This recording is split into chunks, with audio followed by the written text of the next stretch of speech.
too long. While in cricket, Yorkshire staged a spirited fight back on day 2 of the county championship against Somerset. They're trailing by just 99 runs with seaman Jack White playing a starting role. He took figures of 4 for 41 from 16 overs. Elsewhere, Dom Sibley, the rock of some dependability at the top of series batting order, scored his 6th first-class 100 since the start of the 2025 season. Sussex struggled to keep themselves in the county championship match at the Oval, so we're leading by 66 runs. Elsewhere, Ollie Stone turned back the clock to deliver a fast bowling masterclass as Nottinghamshire tightened their grip against Leicestershire in their county championship match. Leicestershire trailed Nottinghamshire by 270 runs, but Stone's figures were impressive. He had managed to go for 5 for 41 on the close of day 2. That's all then for the latest headlines. Here are our latest sporting headlines. I'm Tom Hill. Barcelona moved to within 2 points of claiming a second successive La Liga title with a hard-fought 2-1 win at Osasuna to move 14 points clear at the top. Anti-Flick side will become defending champions if Real Madrid do not win at Espanyol on Sunday. If Real win, Barcelona will wrap up the league title by avoiding defeats at home to Real on the 10th of May. Elsewhere then, into news in F1, and the Miami Grand Prix has been moved forward by 3 hours to 6 o'clock British Standard Time, 1 o'clock local time because of a threat of thunderstorms. World champion Lando Norris says their Formula 1 drivers will be thrown into the deep end by the expected wet weather on Sunday. The McLaren drivers will the vast majority of the grid who have not yet experienced the 2026 cars in wet conditions, for the biggest rule change in the sport's history. The massive amount of electrical power available in the new engines and the issue teams have been having deploying it in the predictable manner threaten a bit more chaos, as Norris has described it. Elsewhere, Mercedes driver Kimi Antonelli bounced back from a difficult sprint race to take pole position for the Miami Grand Prix. The Italian's third pole in 4 Grand Prix this season. His teammate and rival George Russell was down in 5th, 0.399 seconds adrift. Max Verstappen took second, 0.166 seconds from Antonelli after a remarkable turnaround in his Red Bull car. Lando Norris, who dominated the sprint earlier on Saturday, was 4th behind Charles Leclerc, whose teammate Lewis Hamilton was 6th ahead of Oscar Piastri. Elsewhere then, into news in Rugby League, Warrington continued their excellent start by sweeping aside Huddersfield Giants at the Aku Stadium to go back above Hull KR and 3rd in the Super League standings. They ran out 34-4 winners on Saturday, while Lee managed to dig in on the road. They beat Catalan 33-18, making it 3 wins on the bounce with an impressive victory in Perpignan. While in the game between Wigan and Bradford, it finished 38-14. Noah Hodkinson scored a hat-trick as Wigan ended a 4-match losing streak with a comfortable win. In tennis, Ukraine's Martia Kostyuk beat Mira Andreeva in straight sets to win the Madrid Open and her first title at WTA 1000 level. The world number 23 triumphed 6-3, 7-5 against her Russian opponent, becoming only the second player outside the top 20 to win the Spanish capital. Elsewhere in Rugby Union, Leinster exercised their demons of 12 months ago and reached their 4th Champions Cup final in 5 seasons with a nervy 29-25 win over Toulon. While in cricket, Yorkshire staged a spirited fight back on day 2 of the county championship against Somerset. They're trailing by just 99 runs with seaman Jack White playing a starting role. He took figures of 4 for 41 from 16 overs. Elsewhere, Dom Sibley, the rock of some dependability at the top of series batting order, scored his 6th first-class 100 since the start of the 2025 season. Sussex struggled to keep themselves in the county championship match at the Oval, so we're leading by 66 runs. Elsewhere, Ollie Stone turned back the clock to deliver a fast bowling masterclass as Nottinghamshire tightened their grip against Leicestershire in their county championship match. Leicestershire trailed Nottinghamshire by 270 runs, but Stone's figures were impressive. He had managed to go for 5 for 41 on the close of day 2. That's all then for the latest headlines. Here are our latest sporting headlines. I'm Tom Hill. Barcelona moved to within 2 points of claiming a second successive La Liga title with a hard-fought 2-1 win at Osasuna to move 14 points clear at the top. Anti-Flick side will become defending champions if Real Madrid do not win at Espanyol on Sunday. If Real win, Barcelona will wrap up the league title by avoiding defeats at home to Real on the 10th of May. Elsewhere then, into news in F1, and the Miami Grand Prix has been moved forward by 3 hours to 6 o'clock British Standard Time, 1 o'clock local time because of a threat of thunderstorms. World champion Lando Norris says their Formula 1 drivers will be thrown into the deep end by the expected wet weather on Sunday. The McLaren drivers will the vast majority of the grid who have not yet experienced the 2026 cars in wet conditions, for the biggest rule change in the sport's history. The massive amount of electrical power available in the new engines and the issue teams have been having deploying it in the predictable manner, threatening a bit more chaos, as Norris has described it.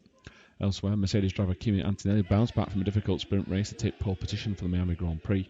The Italian's third pole in 4 Grand Prix this season. His teammate and rival George Russell was down in 5th, 0.399 seconds adrift. Max Verstappen took second, 0.166 seconds from Antonelli after a remarkable turnaround in his Red Bull car.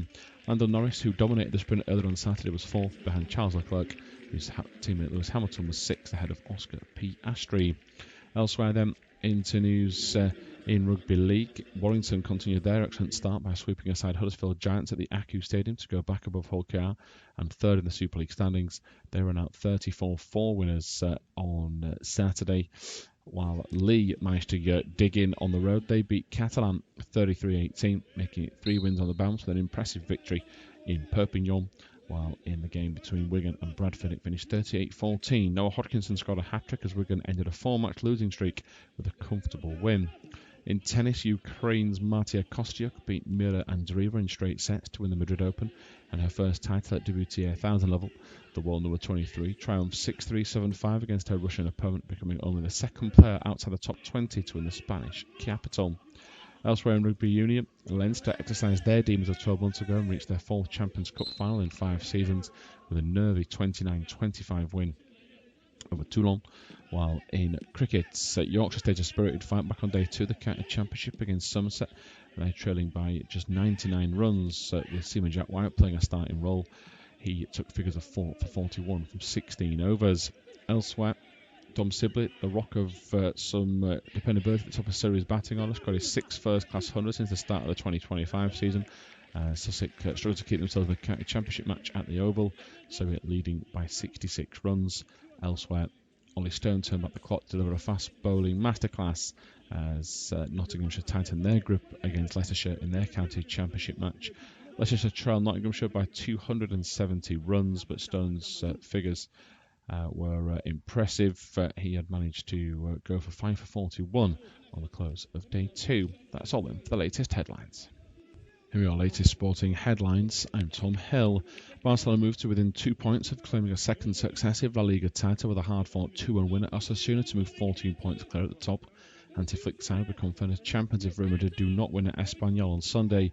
If Real win, Barcelona will wrap up the league title by avoiding defeats at home to Real on the 10th of May.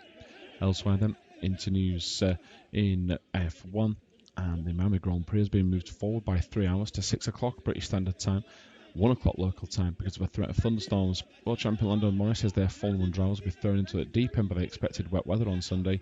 The McLaren driver is one of the vast majority of the grid who have not yet experienced the 2026 cars in wet conditions, following the biggest rule change in the sport's history. The massive amount of electrical power available in the new engines and the issue teams have been having deploying it in the predictable manner, threatening a bit more chaos, as Norris has described it. Elsewhere, Mercedes driver Kimi Antonelli bounced back from a difficult sprint race to take pole position for the Miami Grand Prix. The Italian's third pole in 4 Grand Prix this season. His teammate and rival George Russell was down in 5th, 0.399 seconds adrift. Max Verstappen took second, 0.166 seconds from Antonelli after a remarkable turnaround in his Red Bull car. Lando Norris, who dominated the sprint earlier on Saturday, was 4th behind Charles Leclerc, whose teammate Lewis Hamilton was 6th ahead of Oscar Piastri. Elsewhere then, into news in Rugby League, Warrington continued their excellent start by sweeping aside Huddersfield Giants at the Aku Stadium to go back above Hull KR and third in the Super League standings. They ran out 34-4 winners on Saturday, while Lee managed to dig in on the road. They beat Catalan 33-18, making it 3 wins on the bounce with an impressive victory in Perpignan.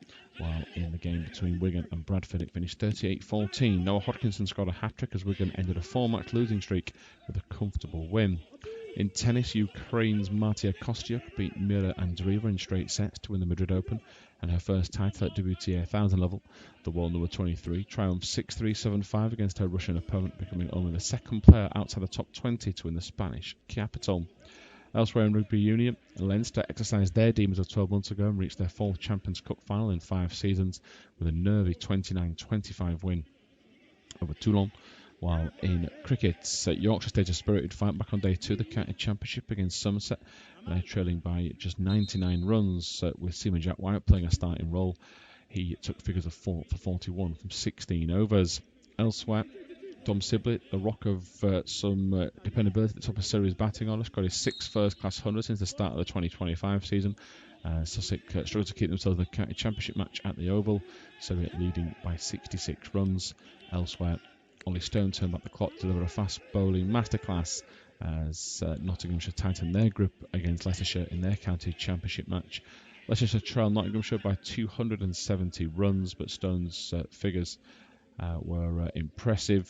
He had managed to go for 5 for 41 on the close of day 2. That's all then for the latest headlines. Here are our latest sporting headlines. I'm Tom Hill. Barcelona moved to within 2 points of claiming a second successive La Liga title with a hard-fought 2-1 win at Osasuna to move 14 points clear at the top. Anti-Flick side will become first champions if Real Madrid do not win at Espanyol on Sunday.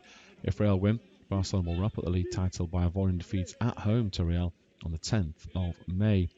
Elsewhere then, into news in F1, and the Miami Grand Prix has been moved forward by 3 hours to 6 o'clock British Standard Time, 1 o'clock local time because of a threat of thunderstorms. World champion Lando Norris says their Formula 1 drivers will be thrown into the deep end by the expected wet weather on Sunday. The McLaren driver is one of the vast majority of the grid who have not yet experienced the 2026 cars in wet conditions, for the biggest rule change in the sport's history. The massive amount of electrical power available in the new engines and the issue teams have been having deploying it in the predictable manner threaten a bit more chaos, as Norris has described it. Elsewhere, Mercedes driver Kimi Antonelli bounced back from a difficult sprint race to take pole position for the Miami Grand Prix. The Italian's third pole in 4 Grand Prix this season. His teammate and rival George Russell was down in 5th, 0.399 seconds adrift. Max Verstappen took second, 0.166 seconds from Antonelli after a remarkable turnaround in his Red Bull car. Lando Norris, who dominated the sprint earlier on Saturday, was 4th behind Charles Leclerc, whose teammate Lewis Hamilton was 6th ahead of Oscar Piastri. Elsewhere then, into news in Rugby League, Warrington continued their excellent start by sweeping aside Huddersfield Giants at the Aku Stadium to go back above Hull KR and third in the Super League standings. They ran out 34-4 winners on Saturday, while Lee managed to dig in on the road. They beat Catalan 33-18, making it 3 wins on the bounce with an impressive victory in Perpignan.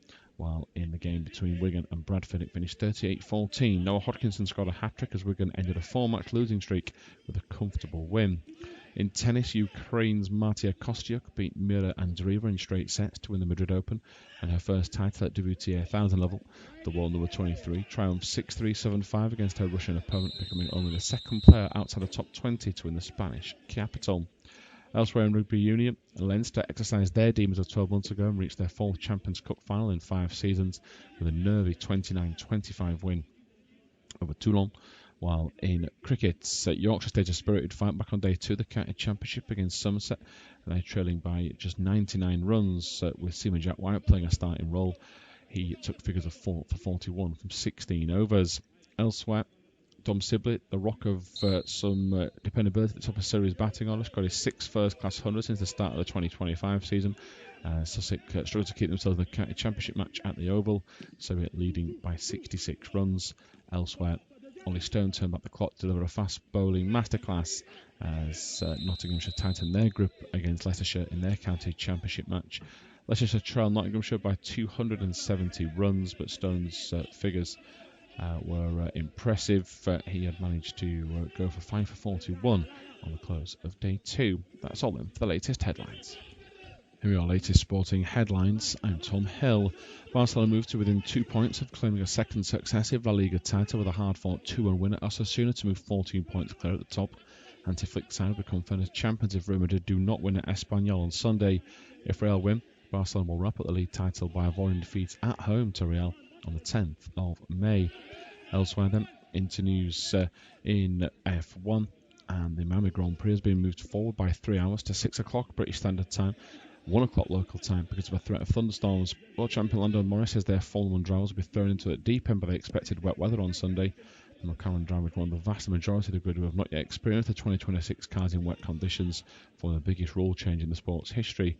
The massive amount of electrical power available in the new engines and the issue teams have been having deploying it in the predictable manner threaten a bit more chaos, as Norris has described it. Elsewhere, Mercedes driver Kimi Antonelli bounced back from a difficult sprint race to take pole position for the Miami Grand Prix. The Italian's third pole in 4 Grand Prix this season. His teammate and rival George Russell was down in 5th, 0.399 seconds adrift. Max Verstappen took second, 0.166 seconds from Antonelli after a remarkable turnaround in his Red Bull car.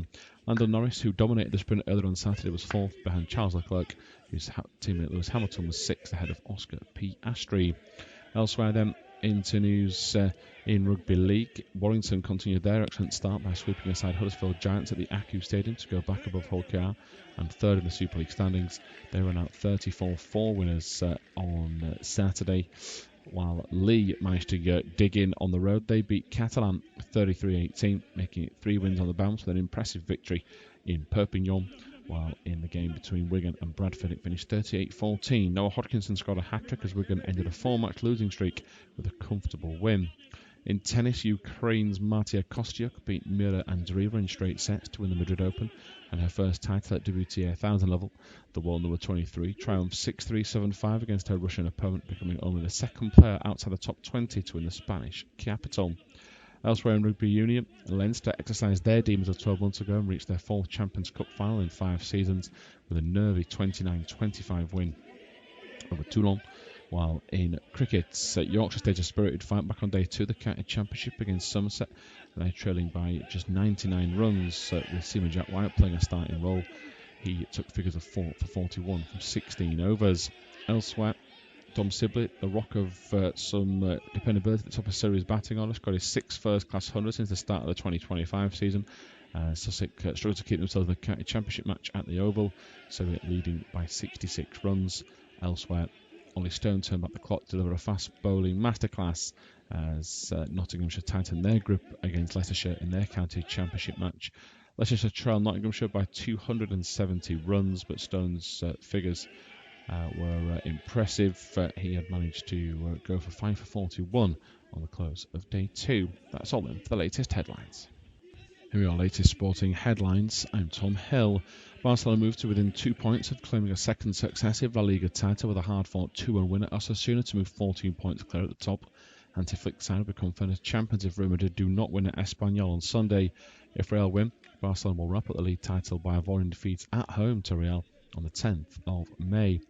Elsewhere then, into news in F1, and the Miami Grand Prix has been moved forward by 3 hours to 6 o'clock British Standard Time, 1 o'clock local time because of a threat of thunderstorms. World champion Lando Norris says their Formula 1 drivers will be thrown into the deep end by the expected wet weather on Sunday. The McLaren driver is one of the vast majority of the grid who have not yet experienced the 2026 cars in wet conditions, following the biggest rule change in the sport's history. The massive amount of electrical power available in the new engines and the issue teams have been having deploying it in the predictable manner threaten a bit more chaos, as Norris has described it. Elsewhere, Mercedes driver Kimi Antonelli bounced back from a difficult sprint race to take pole position for the Miami Grand Prix. The Italian's third pole in 4 Grand Prix this season. His teammate and rival George Russell was down in 5th, 0.399 seconds adrift. Max Verstappen took second, 0.166 seconds from Antonelli after a remarkable turnaround in his Red Bull car. Lando Norris, who dominated the sprint earlier on Saturday, was 4th behind Charles Leclerc, whose teammate Lewis Hamilton was 6th ahead of Oscar Piastri. Elsewhere then, into news in Rugby League, Warrington continued their excellent start by sweeping aside Huddersfield Giants at the Aku Stadium to go back above Hull KR and third in the Super League standings. They ran out 34-4 winners on Saturday, while Lee managed to dig in on the road. They beat Catalan 33-18, making it 3 wins on the bounce with an impressive victory in Perpignan. While in the game between Wigan and Bradford, it finished 38-14. Noah Hodkinson scored a hat-trick as Wigan ended a 4-match losing streak with a comfortable win. In tennis, Ukraine's Martia Kostyuk beat Mira Andreeva in straight sets to win the Madrid Open and her first title at WTA 1000 level. The world number 23 triumphed 6-3, 7-5 against her Russian opponent, becoming only the second player outside the top 20 to win the Spanish capital. Elsewhere in Rugby Union, Leinster exercised their demons of 12 months ago and reached their 4th Champions Cup final in 5 seasons with a nervy 29-25 win over Toulon. While in cricket, Yorkshire staged a spirited fight back on day 2 of the county championship against Somerset. They're trailing by just 99 runs with Seaman Jack White playing a starting role. He took figures of 4 for 41 from 16 overs. Elsewhere, Dom Sibley, the rock of some dependability at the top of series batting order, scored his sixth first-class 100 since the start of the 2025 season. Sussex struggled to keep themselves in the county championship match at the Oval, Surrey leading by 66 runs. Elsewhere, Ollie Stone turned back the clock to deliver a fast bowling masterclass as Nottinghamshire tightened their grip against Leicestershire in their county championship match. Leicestershire trailed Nottinghamshire by 270 runs, but Stone's figures were impressive. He had managed to go for 5 for 41 on the close of day 2. That's all then for the latest headlines. Here we are, latest sporting headlines. I'm Tom Hill. Barcelona moved to within 2 points of claiming a second successive La Liga title with a hard-fought 2-1 win at Osasuna to move 14 points clear at the top. Anti-Flick side will become defending champions if Real Madrid do not win at Espanyol on Sunday. If Real win, Barcelona will wrap up the league title by avoiding defeats at home to Real on the 10th of May. Elsewhere then, into news in F1, and the Miami Grand Prix has been moved forward by 3 hours to 6 o'clock British Standard Time, 1 o'clock local time because of a threat of thunderstorms. World champion Lando Norris says their Formula 1 drivers will be thrown into the deep end by the expected wet weather on Sunday. The McLaren driver is one of the vast majority of the grid who have not yet experienced the 2026 cars in wet conditions, following the biggest rule change in the sport's history. The massive amount of electrical power available in the new engines and the issue teams have been having deploying it in the predictable manner threatening a bit more chaos, as Norris has described it. Elsewhere, Mercedes driver Kimi Antonelli bounced back from a difficult sprint race to take pole position for the Miami Grand Prix. The Italian's third pole in 4 Grand Prix this season. His teammate and rival George Russell was down in 5th, 0.399 seconds adrift. Max Verstappen took second, 0.166 seconds from Antonelli after a remarkable turnaround in his Red Bull car. Lando Norris, who dominated the sprint earlier on Saturday, was 4th behind Charles Leclerc, whose teammate Lewis Hamilton was 6th ahead of Oscar Piastri. Elsewhere then, into news in Rugby League, Warrington continued their excellent start by sweeping aside Huddersfield Giants at the Aku Stadium to go back above Hull KR and third in the Super League standings. They ran out 34-4 winners on Saturday, while Lee managed to dig in on the road. They beat Catalan 33-18, making it 3 wins on the bounce with an impressive victory in Perpignan. While in the game between Wigan and Bradford, it finished 38-14. Noah Hodkinson scored a hat-trick as Wigan ended a 4-match losing streak with a comfortable win. In tennis, Ukraine's Martia Kostyuk beat Mira Andreeva in straight sets to win the Madrid Open and her first title at WTA 1000 level. The world number 23 triumphed 6-3, 7-5 against her Russian opponent, becoming only the second player outside the top 20 to win the Spanish capital. Elsewhere in Rugby Union, Leinster exercised their demons of 12 months ago and reached their 4th Champions Cup final in 5 seasons with a nervy 29-25 win over Toulon.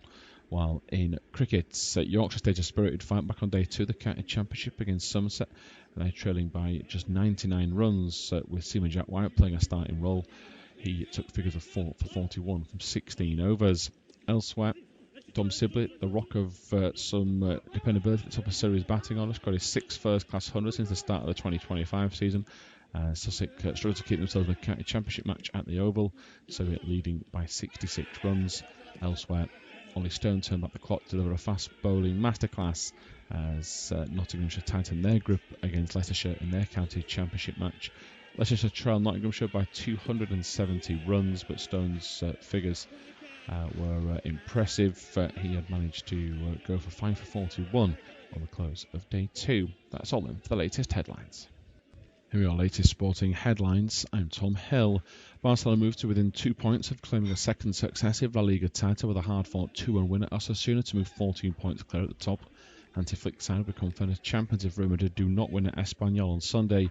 If Real win, Barcelona will wrap up the league title by avoiding defeats at home to Real on the 10th of May. Elsewhere then, into news in F1, and the Miami Grand Prix has been moved forward by 3 hours to 6 o'clock British Standard Time, 1 o'clock local time because of a threat of thunderstorms. World champion Lando Norris says their Formula 1 drivers will be thrown into the deep end by the expected wet weather on Sunday. The McLaren driver is one of the vast majority of the grid who have not yet experienced the 2026 cars in wet conditions, following the biggest rule change in the sport's history. The massive amount of electrical power available in the new engines and the issue teams have been having deploying it in the predictable manner threatening a bit more chaos, as Norris has described it. Elsewhere, Mercedes driver Kimi Antonelli bounced back from a difficult sprint race to take pole position for the Miami Grand Prix. The Italian's third pole in 4 Grand Prix this season. His teammate and rival George Russell was down in 5th, 0.399 seconds adrift. Max Verstappen took second, 0.166 seconds from Antonelli after a remarkable turnaround in his Red Bull car. Lando Norris, who dominated the sprint earlier on Saturday, was 4th behind Charles Leclerc, whose teammate Lewis Hamilton was 6th ahead of Oscar Piastri. Elsewhere then, into news in Rugby League, Warrington continued their excellent start by sweeping aside Huddersfield Giants at the Aku Stadium to go back above Hull KR and third in the Super League standings. They ran out 34-4 winners on Saturday, while Lee managed to dig in on the road. They beat Catalan 33-18, making it 3 wins on the bounce with an impressive victory in Perpignan. While in the game between Wigan and Bradford, it finished 38-14. Noah Hodkinson scored a hat-trick as Wigan ended a 4-match losing streak with a comfortable win. In tennis, Ukraine's Martia Kostyuk beat Mira Andreeva in straight sets to win the Madrid Open and her first title at WTA 1000 level. The world number 23 triumphed 6-3, 7-5 against her Russian opponent, becoming only the second player outside the top 20 to win the Spanish capital. Elsewhere in Rugby Union, Leinster exercised their demons of 12 months ago and reached their 4th Champions Cup final in 5 seasons with a nervy 29-25 win over Toulon. While in cricket, Yorkshire staged a spirited fight back on day 2 of the County Championship against Somerset, and trailing by just 99 runs with Seaman Jack White playing a starting role. He took figures of 4 for 41 from 16 overs. Elsewhere, Dom Sibley, the rock of some dependability at the top of series batting order, scored his 6th first-class 100 since the start of the 2025 season.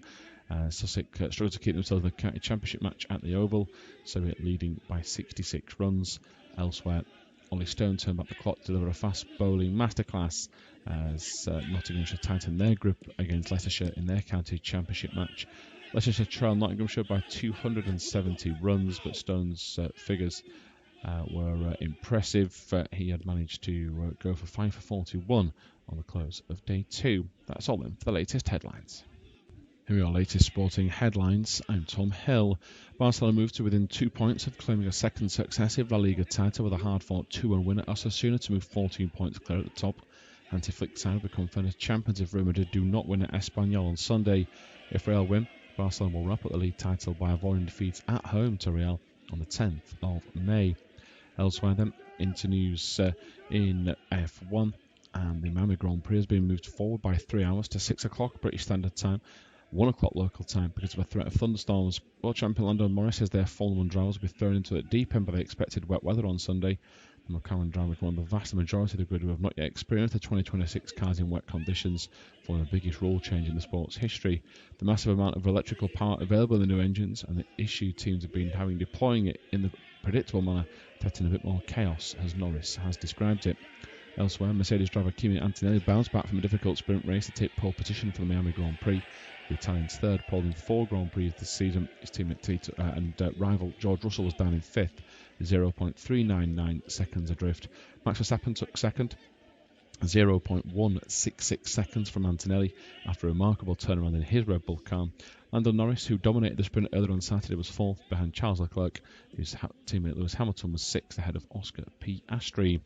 Elsewhere then, into news in Rugby League, Warrington continued their excellent start by sweeping aside Huddersfield Giants at the Aku Stadium to go back above Hull KR and third in the Super League standings. They ran out 34-4 winners on Saturday, while Lee managed to dig in on the road. They beat Catalan 33-18, making it 3 wins on the bounce with an impressive victory in Perpignan. While in the game between Wigan and Bradford, it finished 38-14. Noah Hodkinson scored a hat-trick as Wigan ended a 4-match losing streak with a comfortable win. In tennis, Ukraine's Martia Kostyuk beat Mira Andreeva in straight sets to win the Madrid Open and her first title at WTA 1000 level. The world number 23 triumphed 6-3, 7-5 against her Russian opponent, becoming only the second player outside the top 20 to win the Spanish capital. Elsewhere in Rugby Union, Leinster exercised their demons of 12 months ago and reached their 4th Champions Cup final in 5 seasons with a nervy 29-25 win over Toulon. While in cricket, Yorkshire staged a spirited fight back on day 2 of the County Championship against Somerset, and trailing by just 99 runs with Seaman Jack White playing a starting role. He took figures of 4 for 41 from 16 overs. Elsewhere, Dom Sibley, the rock of some dependability at the top of series batting order, scored his 6th first-class 100 since the start of the 2025 season. Sussex struggled to keep themselves in the county championship match at the Oval, Surrey leading by 66 runs. Elsewhere, Ollie Stone turned back the clock to deliver a fast bowling masterclass as Nottinghamshire tightened their grip against Leicestershire in their county championship match. Leicestershire trailed Nottinghamshire by 270 runs, but Stone's figures were impressive. He had managed to go for 5 for 41 on the close of day 2. That's all then for the latest headlines. Here are our latest sporting headlines. I'm Tom Hill. Barcelona moved to within 2 points of claiming a second successive La Liga title with a hard-fought 2-1 win at Osasuna to move 14 points clear at the top. Anti-Flick side will become first champions if Real Madrid do not win at Espanyol on Sunday.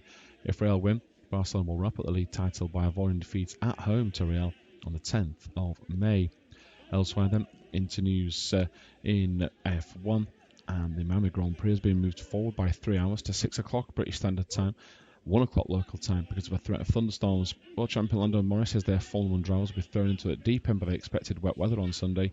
The McLaren driver is one of the vast majority of the grid who have not yet experienced the 2026 cars in wet conditions, following the biggest rule change in the sport's history. The massive amount of electrical power available in the new engines and the issue teams have been having deploying it in the predictable manner, threatening a bit more chaos, as Norris has described it. Elsewhere, Mercedes driver Kimi Antonelli bounced back from a difficult sprint race to take pole position for the Miami Grand Prix. The Italian's third pole in 4 Grand Prix this season. His teammate and rival George Russell was down in 5th, 0.399 seconds adrift. Max Verstappen took second, 0.166 seconds from Antonelli after a remarkable turnaround in his Red Bull car.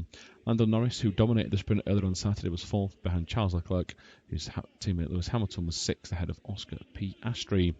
Elsewhere then, into news in Rugby League, Warrington continued their excellent start by sweeping aside Huddersfield Giants at the Acu Stadium to go back above Hull KR and 3rd in the Super League standings. They ran out 34-4 winners on Saturday, while Lee managed to dig in on the road. They beat Catalan 33-18, making it 3 wins on the bounce with an impressive victory in Perpignan, while in the game between Wigan and Bradford it finished 38-14. Noah Hodkinson scored a hat-trick as Wigan ended a 4-match losing streak with a comfortable win. In tennis, Ukraine's Martia Kostyuk beat Mira Andreeva in straight sets to win the Madrid Open and her first title at WTA 1000 level. The world number 23 triumphed 6-3, 7-5 against her Russian opponent, becoming only the second player outside the top 20 to win the Spanish capital. Elsewhere in Rugby Union, Leinster exercised their demons of 12 months ago and reached their 4th Champions Cup final in 5 seasons with a nervy 29-25 win over Toulon. While in cricket, Yorkshire staged a spirited fight back on day 2 of the county championship against Somerset, and trailing by just 99 runs with Seaman Jack Wyatt playing a starting role. He took figures of 4 for 41 from 16 overs. Elsewhere, Dom Sibley, the rock of some dependability at the top of series batting order, scored his 6th first-class 100 since the start of the 2025 season. Sussex struggled to keep themselves in the county championship match at the Oval, Surrey leading by 66 runs. Elsewhere, Ollie Stone turned back the clock to deliver a fast bowling masterclass as Nottinghamshire tightened their grip against Leicestershire in their county championship match. Leicestershire trailed Nottinghamshire by 270 runs, but Stone's figures were impressive. He had managed to go for 5 for 41 on the close of day 2. That's all then for the latest headlines. Here are our latest sporting headlines. I'm Tom Hill. Barcelona moved to within 2 points of claiming a second successive La Liga title with a hard-fought 2-1 win at Osasuna to move 14 points clear at the top. Anti-Flick side will become first champions if Real Madrid do not win at Espanyol on Sunday. If Real win, Barcelona will wrap up the league title by avoiding defeats at home to Real on the 10th of May. Elsewhere then, into news in F1, and the Miami Grand Prix has been moved forward by 3 hours to 6 o'clock British Standard Time, 1 o'clock local time because of a threat of thunderstorms. World champion Lando Norris says their Formula 1 drivers will be thrown into the deep end by the expected wet weather on Sunday. The McLaren driver is one of the vast majority of the grid who have not yet experienced the 2026 cars in wet conditions, following the biggest rule change in the sport's history. The massive amount of electrical power available in the new engines and the issue teams have been having deploying it in the predictable manner, threatening a bit more chaos, as Norris has described it. Elsewhere, Mercedes driver Kimi Antonelli bounced back from a difficult Kinsella out with injuries, Gravenberg and Frimpong in for them. Quickly the full lineup: it's Clemens in goal for the Red Devils. Back four of Delo, Maguire, Heaven and Shaw. Menu, after that Bumpano deal, is joined in the middle by Casemiro. And Bermu, Skipper, Fernandez and Cunha support Sesko. For Liverpool, it's Woodman who continues in goal. Back four of Jones, Kanate, Van Dijk and Robertson. Midfield duo of McAllister and Gravenberg, with Frimpong, Szoboszlai and Wirtz supporting Gakpo for Arne Slot's Reds. It's myself, Lewis Raftery, joined by Dale Rosso, to take you through all the action this afternoon. And Dale, as I said, it's a game that brings a lot of goals, a lot of action. Hopefully, it's already started quite well. Both teams needing 3 points to really confirm those Champions League places. How do you see it going this afternoon?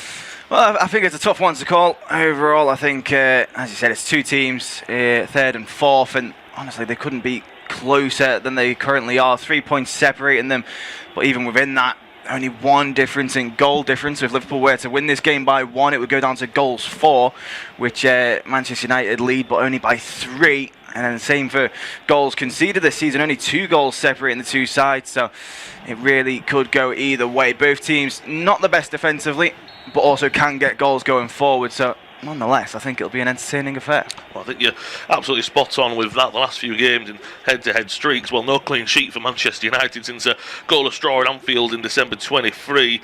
In the last 5 games, over 2.5 goals all the time, and 4 in the last 5 had both teams to score. And Birmingham picks it up, tries to play it forward, it's knocked away, nearly falls kind of for Cunha.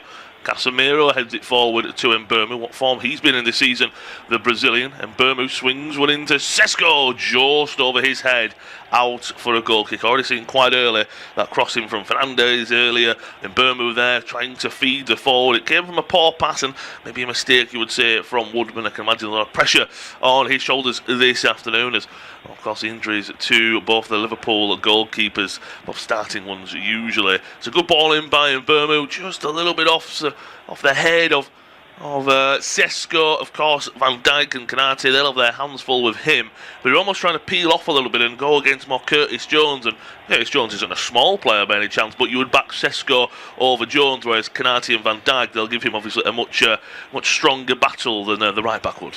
Yeah, 100%. I think you could already see it there. He was more between Kanate and Curtis Jones. He wants to find that right balance between being more on Jones' side without being too tight that you can actually get the header on target. I think he wasn't too far off on that occasion, but obviously 4 minutes into the game, Kanate is going to be switched on. He's just waiting for that moment for him to be slightly switched off. Free kick for United after a handball just inside the Liverpool half. Maguire is the man that stood over it, plays it short, and back to Kobe Mainoo, just about to hit 5 minutes into this game. Still goalless, of course, but we'd say United have started the better. Maguire, not a great pass into the low, but he finds him into Mbeumo, swings one into the box looking for Sesko. I think they're asking for a corner, and that's what the Red Devils will get. Good play down the right-hand side.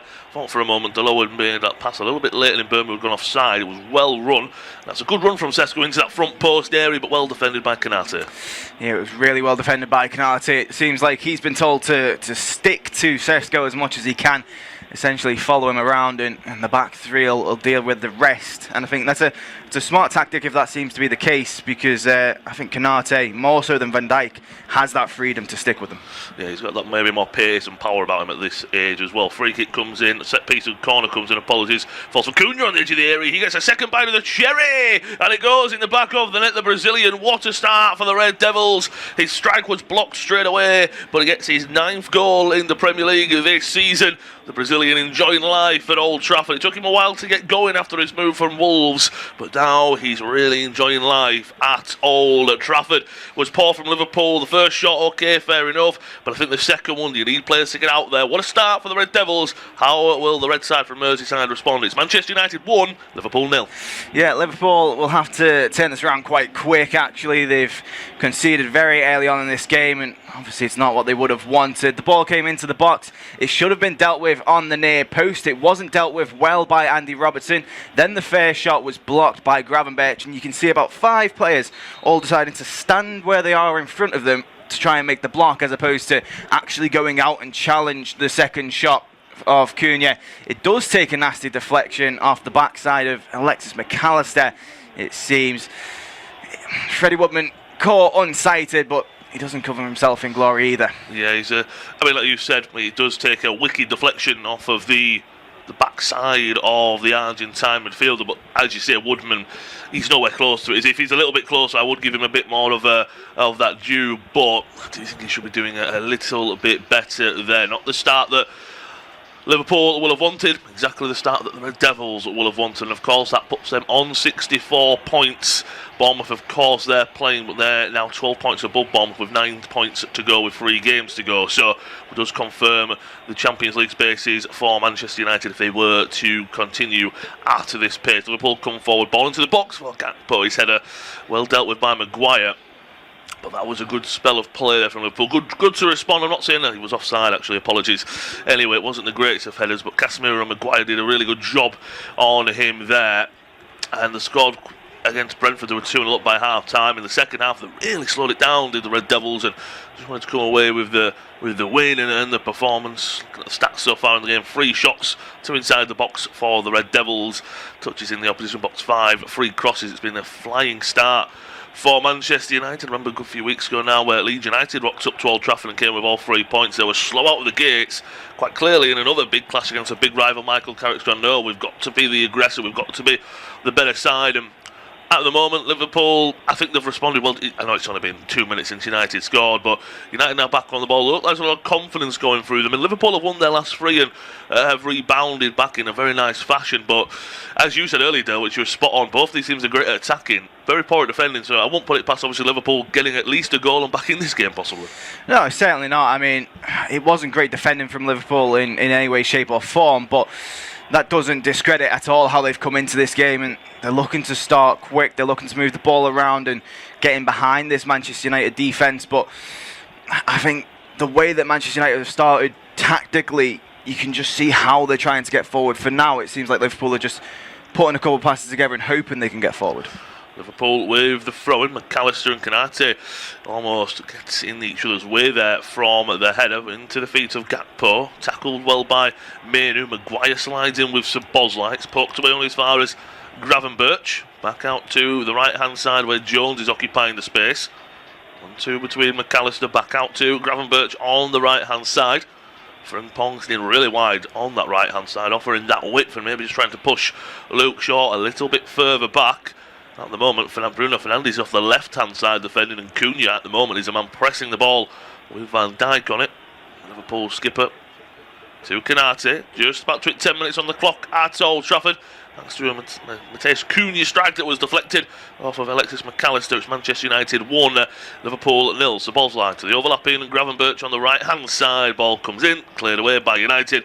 Out for a throw-in. No, Curtis Jones will keep it in and will continue possession for the Reds. Alexis McAllister, middle of the field to Van Dijk. So the boot there from Szoboszlai, so he couldn't help out with that attack. And you see Bruno Fernandes just a moment ago saying push up. They are sitting a little bit deeper at the host. Ball forward for Szoboszlai. Aiden Heaven, really good strong defending from the youngster, and it will be a goal kick for United. He stepped up very well, I thought, as Aiden Heaven coming in.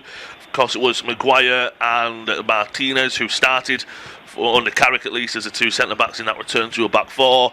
Then Maguire went out and Martinez went out. Of course, it's been chop and change a lot sometimes. Mazraoui was playing there a few weeks ago. But just the youngster played a lot under Ruben Amorim, of course, so he's not stranger to the starting 11.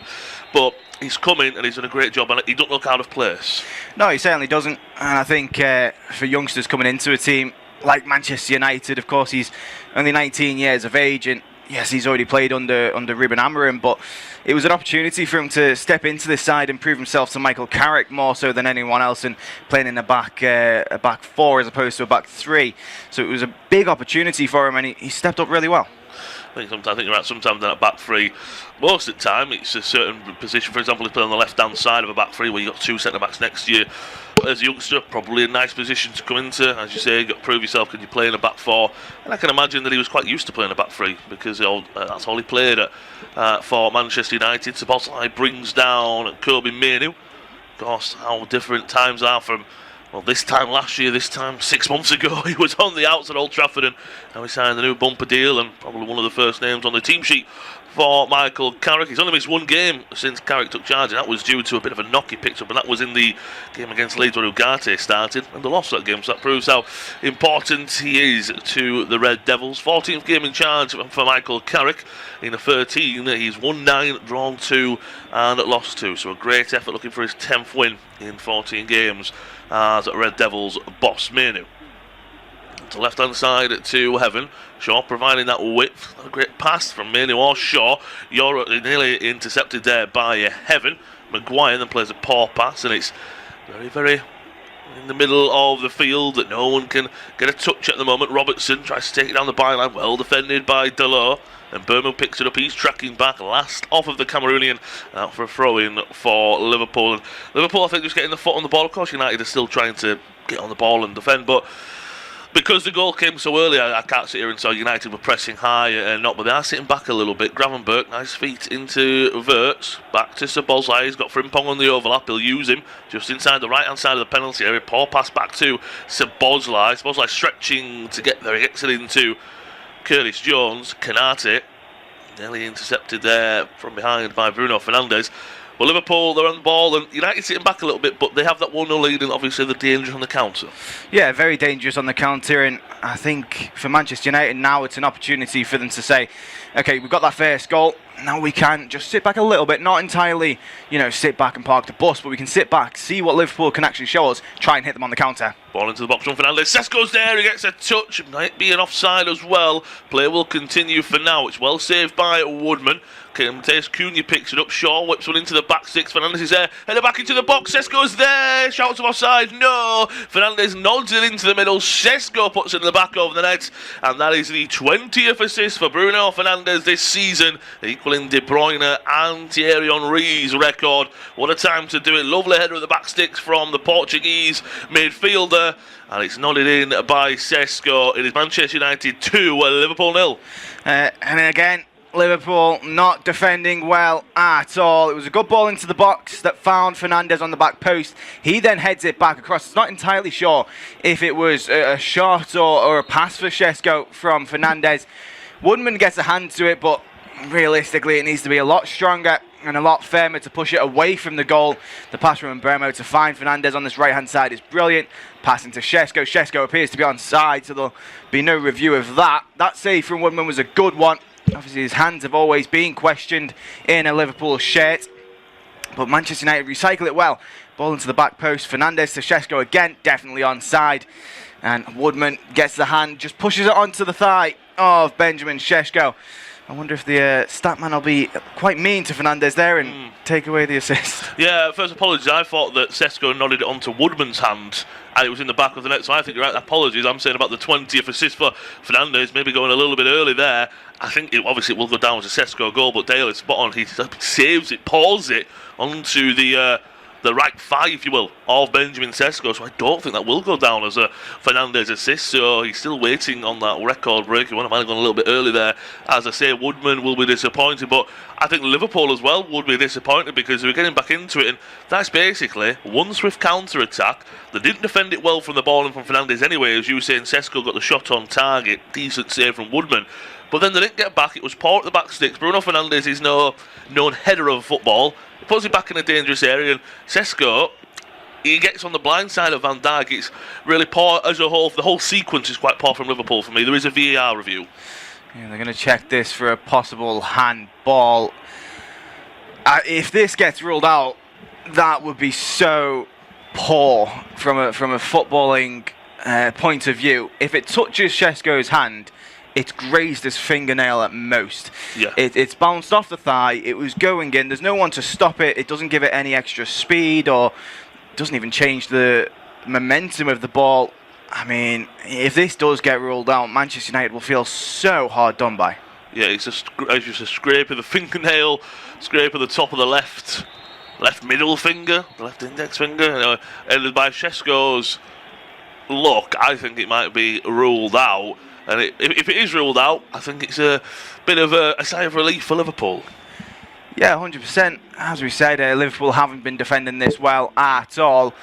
The referee has decided to give the goal, so it won't be a sigh of relief, and Liverpool will be, well, I'm going to say rightly punished, because they just haven't defended that well at all. Yeah, I mean, if I'm quite honest, we saw a few replays and I saw VAR come. I was thinking it was over offside, but 15 minutes in, we're now 17 minutes in, there was a quick VAR review, took maybe just over a minute or so, including the celebrations. 17 minutes on the clock at Old Trafford. What a start for the Red Devils. In the previous 19 league meetings, they've only won 3 against Liverpool.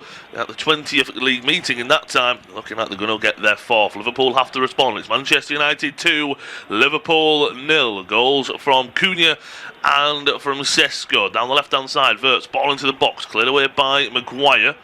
Only as far as Robertson. Of course, there's been so many goals in this fixture in the past. In 4 out of the last 5, both teams have scored 2.5 goals over in 5 out of the last 5. There's been classics, and this is actually the first time Liverpool have come to Old Trafford. The last time Erik ten Hag was in charge.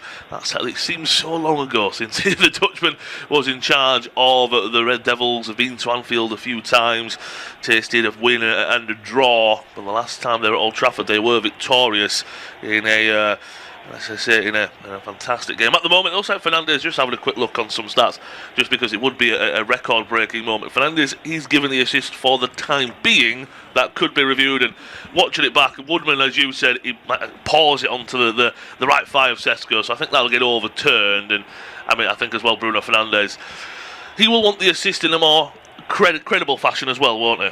Yeah, of course. I think he'll always want the perfect assist in a way, but in the same sense, I think you look at getting 20 assists in any way, shape or form isn't anything to bat an eyelid at. So he would want it to be a perfect, nice little cap off to a good season, but in the same sense, I don't think he cares as long as he gets it. Yeah, as long as he gets that number 20, I think the Portuguese midfielder were very happy about that. Ball into the middle, intercepted by Shaw, fizzes it into the feet of Cunha, about halfway into the United half, very frantic in the middle of the field between the two sides. Frimpong.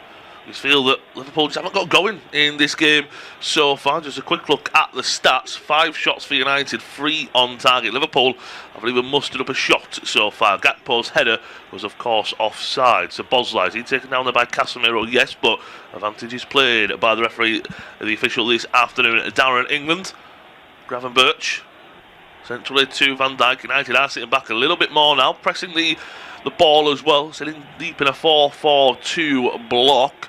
Of course, so when you can hit on the counter, that's where United's second goal came from. The pace of Cunha, Mbeumo, Sk, and the passing ability of a Manu and a Fernandes to pick out those passes. I think what Carrick's done so well is just keep it very simple. Just who's your best player? Bruno Fernandes. Build around him. I think it's a very simple game sometimes. Frimpong on the right hand side, back into Konate. It's a very slow tempo for Liverpool. I'm sure they've been caught off guard by the fast start by the Red Devils. Ball in behind for Frimpong, well intercepted by Shaw. Dinks it over for Manu, but too much on it, and he'll go out for play for a throw-in. So Bosley finding life hard at the moment at Liverpool to even break down this Red Devils defence. 20 minutes on the clock. It's independent off-tube studio commentary on the action from Old Trafford this Sunday afternoon. Manchester United lead 2-0 at home to Liverpool. Thanks to strikes from Cunha and, well, strike from Sk. It's off of Sk to make it 2-0 for Michael Carrick's side. Jones back to Konate. Very, very slow tempo, and United, for me, have Liverpool right where they want them at the moment. Yeah, they really do. I think Liverpool will want to obviously play free-flowing football and pass the ball around as much as they want, try and catch Manchester United off guard, but I think they're doing really well to double up on the wings with Mbeumo and Cunha getting back. Obviously Manu and Casemiro also helping out at times, so it can easily be a 3-on-1, 3-on-2. Liverpool playing these passes, but realistically it's all lateral around the edge of that Manchester United defence as opposed to getting in behind or infiltrating. Ball on the right hand side for Frimpong, overlapping run, he finds his teammate, ball into the box, Bosley cleared away, Frimpong's there, but it's taken away from him by Cunha, and now United can hit on another counter attack. Fernandes will spray it long to the left hand side. Sesko's going to chase. It's a foot race between himself and Konate. He does well to even get there, does United forward. Konate does incredibly well though to keep up with the goal scorer of United's second goal. Fernandes isn't happy about something. Usually he isn't happy about something anyway, is the skipper. Sk is still down, maybe complaining about maybe the nudge in the back from Konate. It does go out for a goal kick. I can see why he'd asked for the foul. I just think it looks a little bit worse than what it was. It's because at Old Trafford, as everyone knows, it slopes down to the advertising boards, and Sk because of the slick surface, goes flying nearly into the advertising boards. I don't think it's a foul at all. I just think it looks worse because of what happened to Sesko going underneath nearly. Yeah, I think it's exactly that. I think Konate against Sesko is a big physical battle in this game, and yes, there's going to be a push and a shove going each way, but realistically, Sesko's not going to have been pushed that far by Konate. I think it has been helped out by the slope and the slick nature of the pitch. So, in the same sense, though, I don't think anyone would have complained if the referee had given a foul. Well, we've seen, I know it's an easy term to use, and I do use it quite a lot sometimes. We've seen them given, haven't we, for a push in the back ball over the top, looking for Mbeumo. Just a little bit too much on it, and rolls kindly into the arms of Woodman. Liverpool have to up their game, and they have to get going, but McAllister's picked it up, and if I'm bluntly honest, what United have done fantastically well in the opening plays is really quick, high tempo, hitting on the counter. I think Liverpool are just being a little bit too tepid, with their play. It's just a little bit too slow. Lukaku before now. That's nice by Gravenberg. Lovely turn. Intercepted well, though, by Heaven. Into Cunha, and Mainu will have to play his way out of trouble. Back to Shaw. Mainu, nice pass to Casemiro. United calmly on the ball, almost wanting Liverpool to press and looking to beat the press. Casemiro plays a lovely ball forward to Mbeumo, tries to slide it forward to Delors. That high line from Liverpool nearly catching them out there. Van Dijk to the left-hand side to Gakpo. No one really central with him out on the left. He's cutting inside so really well. Is the former PSV man, Wirtz. Gravenberch. Thought he might unleash a strike there on the right-hand side. Into Frimpong. The former Leverkusen man will try and link up there with Wirtz. He's forced to go back low to Szoboszlai. Konate. McAllister, this is better. Gakpo gets a space. He turns and he strikes just a whisker wide. We know he loves the shot that's going to Gakpo, but that was curling and curling. Just not enough on it though. But that was a lovely move from Liverpool. Nice sequence, but it was better. It was one touch and pass given go. It was much better. I think Lemens would have possibly had it covered if it was going the back of the net, but that was a good strike and just wide. Yeah, it was very, very close from Cody Gakpo, and it's the first shot for Liverpool in the game, so they really needed it. The fact that it's come in the 24th minute, maybe not so great, but they are starting to step up the tempo. As you said, quicker passes, one touch and move. I think Liverpool really starting to get with the tempo that Manchester United set. Ball forward, looking for the run of Mbeumo. He's trying to. They're always trying to double up, whether it's Fernandes or up with Sesko and Mbeumo, Cunha. They're always trying to get that 4-4-2 with the two up top. It's very similar to a 4-2-3-1 shape, if you will, though. Liverpool looking to come forward. Mainu just goes past the Szoboszlai and wins the ball back. United have it out of the back with Lemens. We're just about to hit 25 minutes, just a shade over the halfway point of the first half here at Old Trafford. And thanks to goals from Cunha and Sesko, it's the Red Devils who lead 2-0. Manchester United 2, Liverpool 0. Independent off-tube studio commentary of all the action this afternoon, and take us through to half-time. Pass you over to Dale. Yes, Curtis Jones has the ball for Liverpool inside their own half, and again, just slowing the game down a little bit more. Liverpool looking to make the right passes at the right time as opposed to really trying to force something. I think the worst thing you can do in a game like this where you've gone 2-0 down is panic and try and force the next goal to come, because 9 times out of 10 that next goal will be in the back of your own net as well, and it'll be 3-0 before you know it.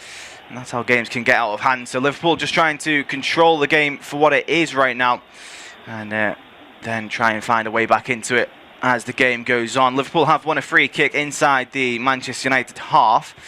It's not in a particularly dangerous area, just a sliding challenge from Casemiro as Curtis Jones decided to go on a little run. I don't think it was too malicious, so no card given by Darren England, but Liverpool have taken the free kick short. Curtis Jones finds Gravenberch, has Frimpong in front of him. Decides to go back though and play it to Curtis Jones once more. Liverpool trying to see if they can come up this left-hand side now as Gakpo, 1-2 with Florian Wirtz. Gakpo finds Szoboszlai, lays it off once more to McAllister, but the pass is slightly too short for the Argentine to get on the end of. And Kobbie Mainoo will pick it up in midfield as Manchester United look to get it away. Delors coming forward on this right-hand side. Mbeumo has plenty of space in front of him. He does try to find the man on the right-hand side. Ball into the box. Sesko once more to Bruno Fernandes, and it's just whiskered wide of the goal. And Bruno Fernandes complaining to someone about something, I'm not too sure. Maybe just venting out his own frustrations that he's not found the target. Yeah, I think it's probably that. I thought Delors did well to pick out on Burma. A little bit wide, but I thought the ball from Burma was superb. At first I was thinking, is he put it to Sesko, put it poor, and then you see Fernandes running in, you go, oh no, that's perfectly picked out his skipper there. He just catches it just above his ankle, doesn't he, on his right boot. In fact, if he catches it on his laces how he wants to, I think, as you said, I think he would probably having a moment himself going, I should have made that 3-0. And if he does go 3-0, look, I'm not saying the game is done and dusted, but it'd take a real disaster from the Red Devils to let Liverpool back in if you go and get a third, especially maybe before half time and you have that 15 minutes of help. But Liverpool, they need a response. That Gakpo strike was good, but on the counter, United are pulling them apart and they haven't adapted to it either. No, they certainly haven't, as Gakpo comes forward again now with Wet. Edge of the penalty area, Florian Wirtz trying to kill it into the far corner. Liverpool certainly stepping things up now, starting to shoot a little bit more, starting to find their groove in the passing lanes. And Florian Wirtz there very nearly getting a goal, or at least a shot on target. Look, it's very well and good that Liverpool are now starting to shoot a bit more, but still yet to actually test the hands of Lemens, and that's not a good sign. No, I think you're spot on. That's what you need to do. I'm not saying that you need to shoot from 40 yards out and just straight at the keeper. Just like you say, test him. Even if it's a nice shot, just almost get him warm to it and just see what he's about. I think he's a very good goalkeeper, but he's had a lot of shots at him, and he has been questioned a few times this season. I think he's a very young goalkeeper. I'm sure he'll grow into his role at Old Trafford. I think for the money they paid, he's been an absolutely fantastic signing as well. But as you say, if you don't get shots on target, keepers can make mistakes, can't they? Woodman's made a few mistakes, really, hasn't he, so far? And I don't want to harp onto him, but he has made mistakes, and that's because United have had shots and tested him. That's exactly right. Freddie Woodman, of course, Liverpool's third choice goalkeeper. Alisson out with a muscle injury, and Mohamed Ashley, of course, getting injured as well. So Liverpool not spoilt for choice when it comes to goalkeepers, as Freddie Woodman steps in. But I don't think he's done poorly for Liverpool since stepping in. I think his main issue currently is obviously his handling of the ball. I think his ability to stop shots and obviously get across his own goal is good, but in terms of holding on to the ball and controlling the game for his side from the back, it's certainly not one of his greatest aspects from his game. Nonetheless, though, Liverpool in possession now as they come forward in midfield. Szoboszlai on the turn, trying to get away from the Manchester United midfielder Casemiro, but they've ended up bundling into each other and onto the ground. I don't think the referee has given a free kick. I think he's had to stop play because Casemiro is down holding his head. I think it's interesting as well that Liverpool did start this game with a 4-2-3-1, but now we're more seeing Gakpo as opposed to starting up front in that number 9 role. He's definitely at least swapping with Florian Wirtz at times, and obviously Szoboszlai is pushing quite high up as well. It's almost like they're playing a 4-4-2 with two cams at the number 9. Yeah, it's almost two false nines as well at the same time, isn't it? And I say it's more 4-6, if you will, to trying to get players in the middle, as you're saying, overloading the spaces. But at the same time, that's when you need width, don't you? And they haven't really been given that too much. Heaven, that's a lovely play from him. Shaw makes his run a little bit too early, and it means that the defender has to go back, and he's going to foul by Frimpong. I think he just gets his body in the way. He has to be smarter there, Frimpong. It's a good player overall from Heaven, it has to be said. But that's the thing. So, for example, it's great. We see Brighton do it quite a bit. Drop the 9s as 10s, if you will, and really overload it. Have that box midfield. But that means your wingers have to get really wide and offer that width, and just mean that he stretches the defence. And at the moment, I don't think Frimpong and Gakpo's going to go over there, so I can't really have a go at him too much. But they haven't done it too much yet. And Manchester United with ball into the box as Delors tries to find someone in the middle, but Liverpool will just about get it away as McAllister finds Szoboszlai tight on this left-hand side. And again, we're already seeing them swap over, Szoboszlai and Gakpo. And as you said, they want to be tight to the touchline, but Gakpo's not necessarily that type of winger who'll stick to that byline and run up the wing. He wants to cut inside, and obviously 50-50 as defenders almost. Is he going to put a cross in? Is he going to shoot? Not too sure, but either way, he will cut in. And Liverpool giving away a free kick there on the right-hand side as Manchester United attack. Almost in line with the penalty area. It's almost a silly foul by McAllister because it was Mainu and he was running away from goal almost. Obviously going to settle for a cross, but I don't think he has to give away that foul. He doesn't, and what's even sillier is we know how good Manchester United are from just set pieces, whether it's corners or free kicks. I know Bruno Fernandes, a lot of his assists, I want to say I think 8 of Casemiro's 9 league goals, Bruno Fernandes has assisted. Maguire's back in the squad, that'll add a lot from set pieces. Sesko and Heaven. United have a big squad, and we're looking at it now. You've got Casemiro, Sesko, Maguire, Heaven, Shaw. You've got 5 players almost at the back sticks, and I'm sure Fernandes just go, look, I'm going to put it into this area, you guys do the rest of the business. Well, will Fernandes find his number 20 in similar fashion? Fernandes, ball into the area, in towards the back post, headed away by Virgil van Dijk. Finds Dalot on the right-hand side, though, and Dalot's ball out towards his Portuguese teammate is overhit, unfortunately, and it will be the end of that attack for Manchester United. Bruno Fernandes, who's not happy with that pass at all. I think he demands a higher level of play from Manchester United, which I think is a breath of fresh air for Manchester United. It is, and I think when you're winning, it's not the mourning, but as you say, sometimes it's when you're losing. I think people are like, well, what are you doing? When the guy who's having a moan at you has got 19 league assists and has been carrying the club for a while, that I think that's when you go, no, you need to do better. He's always been great at Manchester, but when he's had his low points and he's moaning and it's not going for him, that's where I think fans, if I was a player, get a bit frustrated because you go, well, you're not pulling up any trees. Whereas this season, he can have a moan at anyone he wants because he's been excellent and he's on the ball now. He certainly can as he comes forward, finds Matheus Cunha, and a challenge from behind from Szoboszlai is a clean one, according to Darren England. So Liverpool coming away with the ball.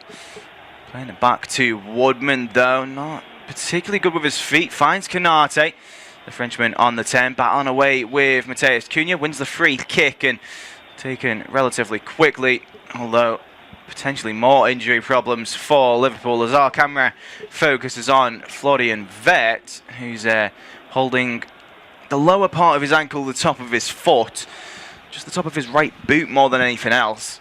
He seems to be limping off, and well, not off the pitch, limping away from where he was stood. I should clarify that he seems to be keeping on, but it doesn't look great for Liverpool.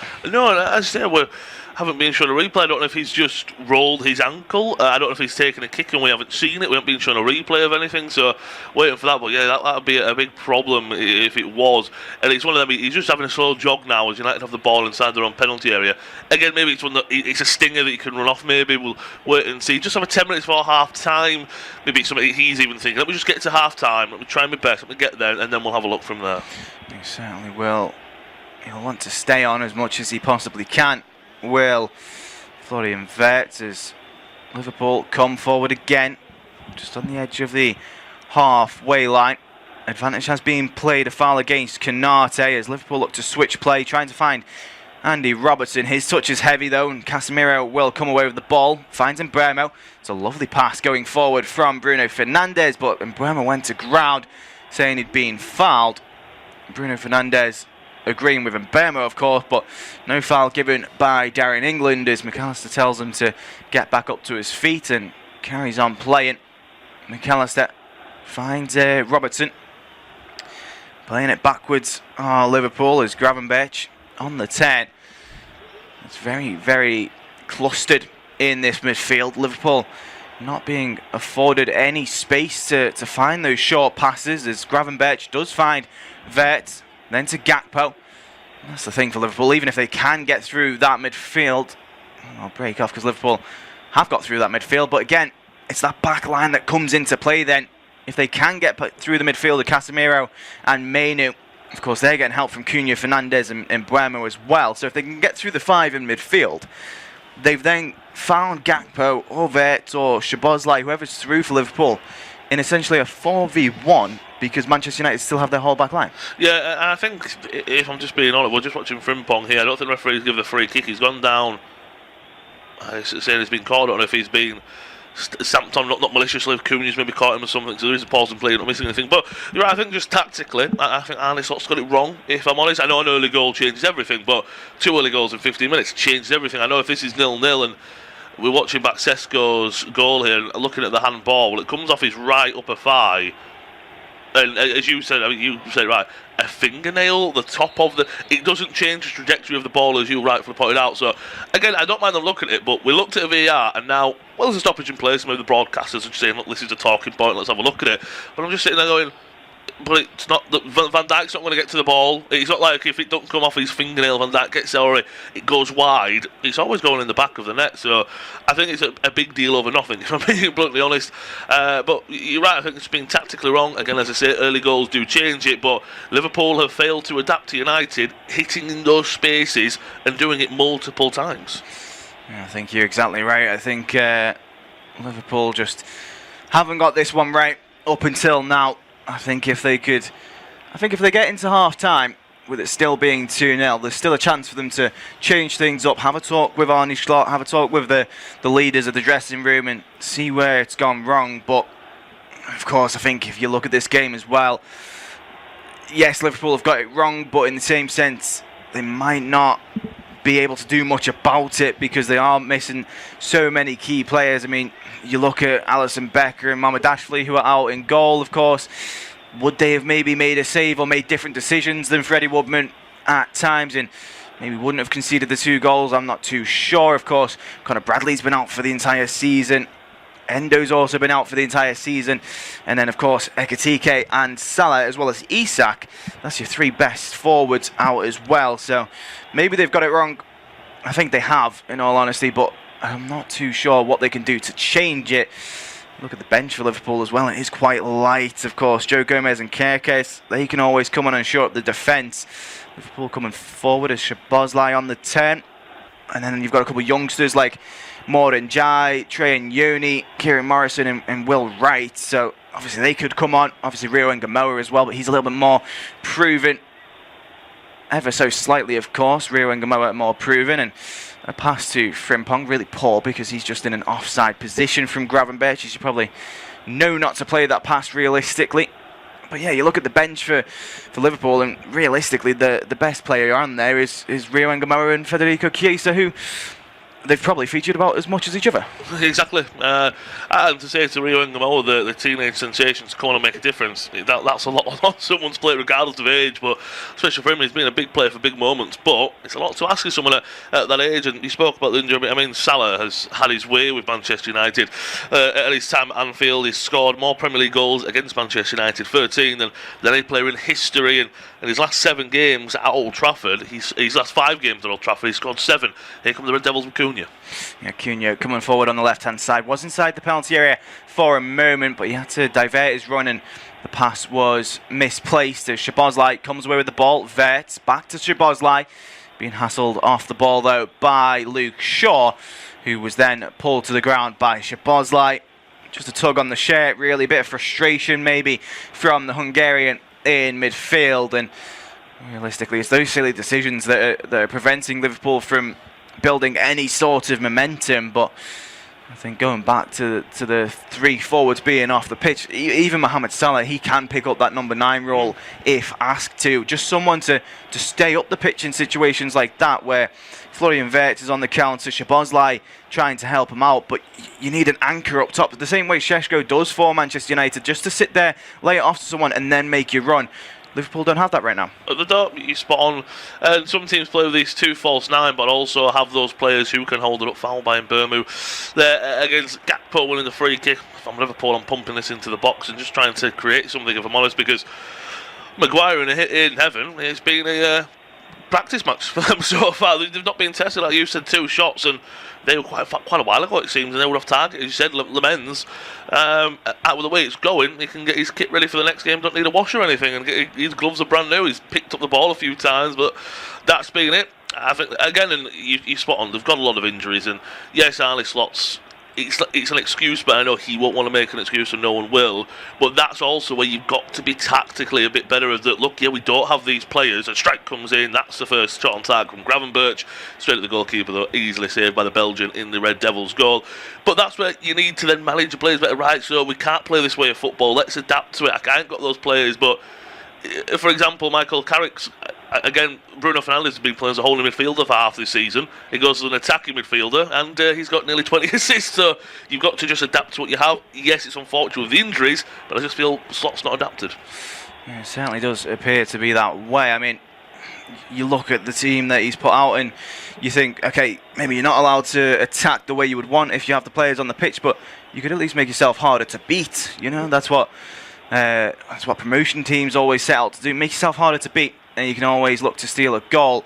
Manchester United coming forward again. Šeško trying to bring it down in the area, but Curtis Jones nipping the ball from underneath him.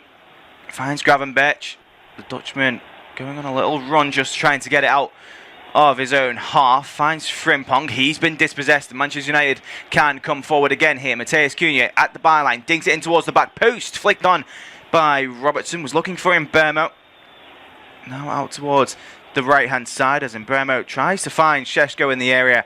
In the end, he didn't find anyone. It was overhit and was gone behind for a Liverpool goal kick. But even there for Manchester United, yes, the ball into the box wasn't great, but you can quite clearly see what they're trying to do, what their route to goal is. And for Liverpool right now, I don't think there is one. No, there isn't, and you're spot on there. And I just think as well, to me, it's just, I've said it a few times, but it's just been as simple as possible in all the best ways.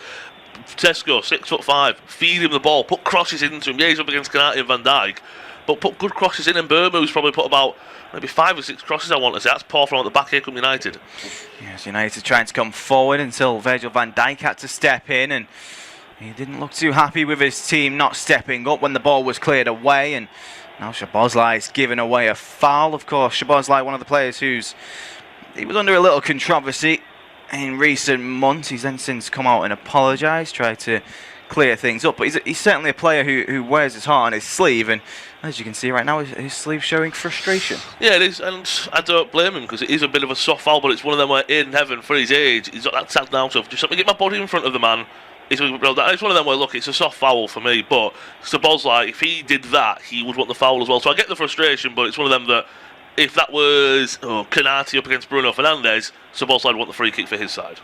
He certainly would, as Liverpool will have to defend from this set pieces. Manchester United go 1-2 between Bruno Fernandes, finds Matheus Cunha inside the box. His shot is blocked. Konate made a mess of it, and then it's flicked onto the chest of Freddie Woodman. I don't think he could have caught it. It would have been a pass back, so he had to save it with his chest. Overall, dealt with it well, did Woodman. Quick on his thoughts more than anything else, and eventually he will get it in his hands. But what a mistake from Konate, almost flicking it into his own goal. Of course, Woodman, creative, gets the job done, but certainly not what you like to see. Yeah, it just was. You could feel the nervousness, couldn't you? Of almost, what do I do here? What do I do here? What about it away? Wasn't a great clearance either. It was just an unfortunate. It wasn't a mistake from Konate. He just lost his balance and lost his footing, didn't he? And I think as well, Šeško and Cunha were just both there, so neither of them got it though, unfortunately. But that's really poor from Liverpool, because again, it was a lovely pass from Fernandes into Cunha. Cunha took a touch and turn, and no one was there. And he kind of went, "Oh, I'll take a touch and go for a shot." His touch was quite heavy, so it was intercepted. But for him to have that time and to take a touch and turn on the edge of the penalty area is quite poor. Yeah, it's Gravenberch on the edge of the area, shift onto his left foot, takes a shot, but the sliding challenge from Casemiro blocks it. It then falls to Wirtz, and it's blocked off of Maguire, who was already on the floor. And I think it's been pulled back for an offside regardless. But Harry Maguire did just take a thumping to the head, courtesy of Florian Wirtz's shot. Yeah, it looks like he's turning, and maybe the back of his head, the side of his head, and Wirtz did hit it with some power, so might have a pause in play. I mean, how vital he's been as well for since coming in. Michael Carrick's coming. I thought he did very well under Ruben Amorim, if I'm quite honest, but again, it's been on Old Trafford for 7 years, and obviously I think his first couple with that big price tag, you go, is he worth it? But when you get nearly a decade of service out of someone, that's where I think the transfer fee is regardless. And he's one of those players, if I'm quite honest, he's almost aged quite well, because he never had pace anyways. So you're thinking he's quite slow for I was watching it back, it really takes a shot to the side of the head there from Wirtz's strike, you're right. So that could be something to look at coming into the second half, maybe a concussion substitution or just getting the English defender off the field. But when you come in for 80 million and you're in your 20s and you go, oh, he's very slow, very this and that. But when you're at his age, he's put it all together and he's had a great season.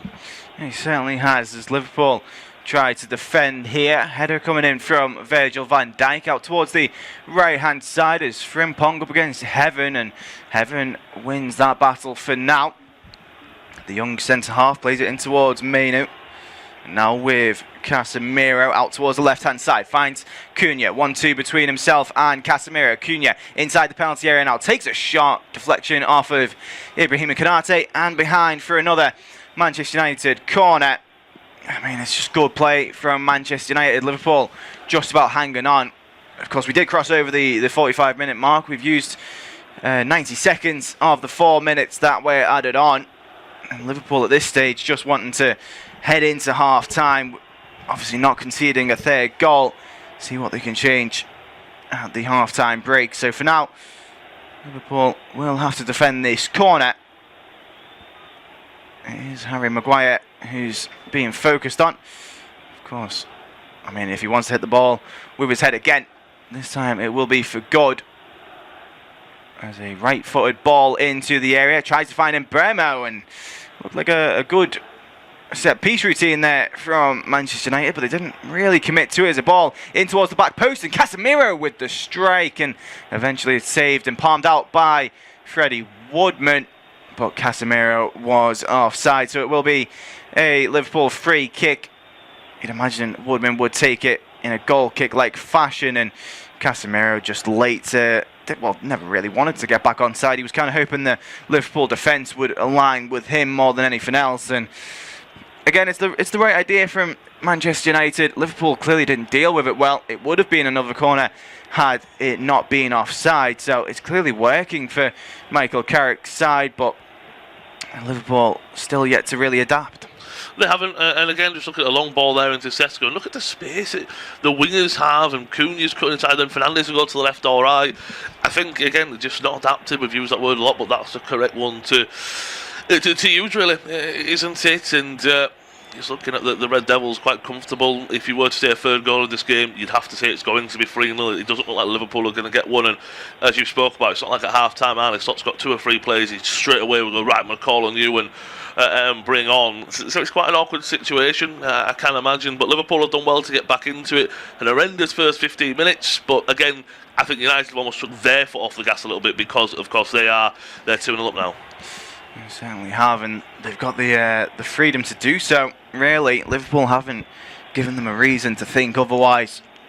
As Arne Slott's men have the ball, I think another big issue for Liverpool is that they've been quite negative. They're more than happy to pass the ball back to Konate and Van Dijk, but not have that same willingness to play it up towards the right-hand side or the left, or even a pass through the middle. There's nothing really to try and unlock this Manchester United defence, and Darren England has blown his whistle for half-time. So goals coming from Matheus Cunha on the 6th minute, and Šeško getting the look of the bounce more than anything else, but good play from Manchester United on the 14th minute. So Cunha and Šeško with the goals, and going in at half-time, it's Manchester United 2, Liverpool 0.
thanks to goals from Cunha and Sk. Manchester United lead Liverpool 2-0 at half-time at Old Trafford to take them for confirmation for the Champions League places. Liverpool were poor in the first half, only 4 shots and 1 on target, but the Red Devils scored with a counter-attack for the second. For the first, it was a corner, wasn't cleared well. Cunha's strike was deflected, fell back to him. Another striker goal deflected off the backside of McAllister in the back of the net, and then it was a counter-attack off of Sesko's right thigh into the back of the net. Half-time, the Red Devils lead 2-0.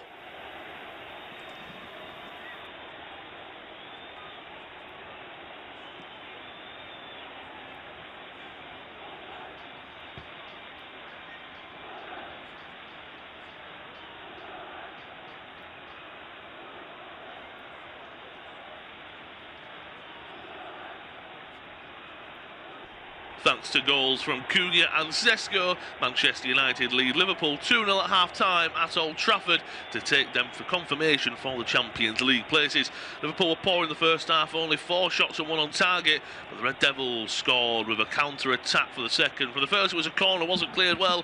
Cunha's strike was deflected, fell back to him. Another striker goal deflected off the backside of McAllister in the back of the net, and then it was a counter-attack off of Sesko's right thigh into the back of the net. Half-time, the Red Devils lead 2-0. Thanks to goals from Cunha and Sk.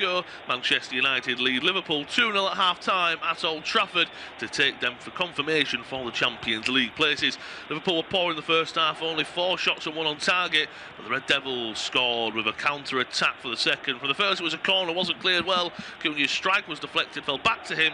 Another striker goal deflected off the backside of McAllister in the back of the net, and then it was a counter-attack off of Sesko's right thigh into the back of the net. Half-time, the Red Devils lead 2-0. Thanks to goals from Cunha and Sk. Manchester United lead Liverpool 2-0 at half-time at Old Trafford to take them for confirmation for the Champions League places. Liverpool were poor in the first half, only 4 shots and 1 on target, but the Red Devils scored with a counter-attack for the second. For the first, it was a corner, wasn't cleared well. Cunha's strike was deflected, fell back to him. Another striker goal deflected off the backside of McAllister in the back of the net, and then it was a counter-attack off of Sesko's right thigh into the back of the net. Half-time, the Red Devils lead 2-0. Thanks to goals from Cunha and Sk. Manchester United lead Liverpool 2-0 at half-time at Old Trafford to take them for confirmation for the Champions League places. Liverpool were poor in the first half, only 4 shots and 1 on target, but the Red Devils scored with a counter-attack for the second. For the first, it was a corner, wasn't cleared well. Cunha's strike was deflected, fell back to him. Another striker goal deflected off the backside of McAllister in the back of the net, and then it was a counter-attack off of Sesko's right thigh into the back of the net. Half-time, the Red Devils lead 2-0. Thanks to goals from Cunha and Sk. Manchester United lead Liverpool 2-0 at half-time at Old Trafford to take them for confirmation for the Champions League places. Liverpool were poor in the first half, only 4 shots and 1 on target, but the Red Devils scored with a counter-attack for the second. For the first, it was a corner, wasn't cleared well. Cunha's strike was deflected, fell back to him. Another striker goal deflected off the backside of McAllister in the back of the net, and then it was a counter-attack off of Sesko's right thigh into the back of the net. Half-time, the Red Devils lead 2-0. Thanks to goals from Cunha and Sk. Manchester United lead Liverpool 2-0 at half-time at Old Trafford to take them for confirmation for the Champions League places. Liverpool were poor in the first half, only 4 shots and 1 on target, but the Red Devils scored with a counter-attack for the second. For the first, it was a corner, wasn't cleared well. Cunha's strike was deflected, fell back to him. Another striker goal deflected off the backside of McAllister in the back of the net, and then it was a counter-attack off of Sesko's right thigh into the back of the net. Half-time, the Red Devils lead 2-0. Thanks to goals from Cunha and Sk.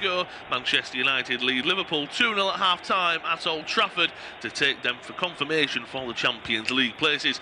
Liverpool were poor in the first half, only 4 shots and 1 on target, but the Red Devils scored with a counter-attack for the second. For the first, it was a corner, wasn't cleared well. Cunha's strike was deflected, fell back to him. Another striker goal deflected off the backside of McAllister in the back of the net, and then it was a counter-attack off of Sesko's right thigh into the back of the net. Half-time, the Red Devils lead 2-0. Thanks to goals from Cunha and Sk. Manchester United lead Liverpool 2-0 at half-time at Old Trafford to take them for confirmation for the Champions League places. Liverpool were poor in the first half, only 4 shots and 1 on target, but the Red Devils scored with a counter-attack for the second. For the first, it was a corner, wasn't cleared well. Cunha's strike was deflected, fell back to him. Another striker goal deflected off the backside of McAllister in the back of the net, and then it was a counter-attack off of Sesko's right thigh into the back of the net. Half-time, the Red Devils lead 2-0. thanks to goals from Cunha and Sk. Manchester United lead Liverpool 2-0 at half-time at Old Trafford to take them for confirmation for the Champions League places. Liverpool were poor in the first half, only 4 shots and 1 on target, but the Red Devils scored with a counter-attack for the second. For the first, it was a corner, wasn't cleared well.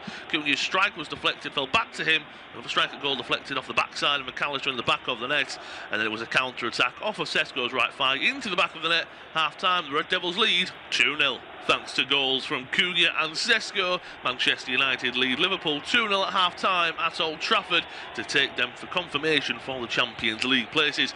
Liverpool were poor in the first half, only 4 shots and 1 on target, but the Red Devils scored with a counter-attack for the second. For the first, it was a corner, wasn't cleared well. Cunha's strike was deflected, fell back to him. Another striker goal deflected off the backside of McAllister in the back of the net, and then it was a counter-attack off of Sesko's right thigh into the back of the net. Half-time, the Red Devils lead 2-0. Thanks to goals from Cunha and Sk, Manchester United lead Liverpool 2-0 at half-time at Old Trafford to take them for confirmation for the Champions League places. Liverpool were poor in the first half, only 4 shots and 1 on target, but the Red Devils scored with a counter-attack for the second. For the first, it was a corner, wasn't cleared well. Cunha's strike was deflected, fell back to him. Another striker goal deflected off the backside of McAllister in the back of the net, and then it was a counter-attack off of Sesko's right thigh into the back of the net. Half-time, the Red Devils lead 2-0. Thanks to goals from Cunha and Sk, Manchester United lead Liverpool 2-0 at half-time at Old Trafford to take them for confirmation for the Champions League places. Liverpool were poor in the first half, only 4 shots and 1 on target, but the Red Devils scored with a counter-attack for the second. For the first, it was a corner, wasn't cleared well. Cunha's strike was deflected, fell back to him. Another striker goal deflected off the backside of McAllister in the back of the net, and then it was a counter-attack off of Sesko's right thigh into the back of the net. Half-time, the Red Devils lead 2-0. Thanks to goals from Cunha and Sk, Manchester United lead Liverpool 2-0 at half-time at Old Trafford to take them for confirmation for the Champions League places. Liverpool were poor in the first half, only 4 shots and 1 on target, but the Red Devils scored with a counter-attack for the second. For the first, it was a corner, wasn't cleared well. Cunha's strike was deflected, fell back to him. Another striker goal deflected off the backside of McAllister in the back of the net, and then it was a counter-attack off of Sesko's right thigh into the back of the net. Half-time, the Red Devils lead 2-0. Thanks to goals from Cunha and Sk, Manchester United lead Liverpool 2-0 at half-time at Old Trafford to take them for confirmation for the Champions League places. Liverpool were poor in the first half, only 4 shots and 1 on target, but the Red Devils scored with a counter-attack for the second. For the first, it was a corner, wasn't cleared well. Cunha's strike was deflected, fell back to him. Another striker goal deflected off the backside of McAllister in the back of the net, and then it was a counter-attack off of Sesko's right thigh into the back of the net. Half-time, the Red Devils lead 2-0. Thanks to goals from Cunha and Sk, Manchester United lead Liverpool 2-0 at half-time at Old Trafford to take them for confirmation for the Champions League places. Liverpool were poor in the first half, only 4 shots and 1 on target, but the Red Devils scored with a counter-attack for the second. For the first, it was a corner, wasn't cleared well. Cunha's strike was deflected, fell back to him.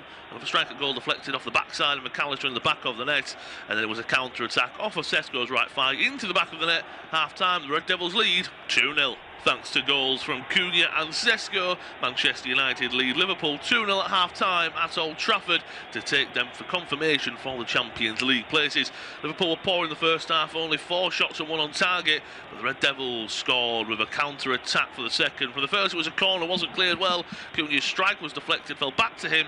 Another striker goal deflected off the backside of McAllister in the back of the net, and then it was a counter-attack off of Sesko's right thigh into the back of the net. Half-time, the Red Devils lead 2-0. Thanks to goals from Cunha and Sk, Manchester United lead Liverpool 2-0 at half-time at Old Trafford to take them for confirmation for the Champions League places.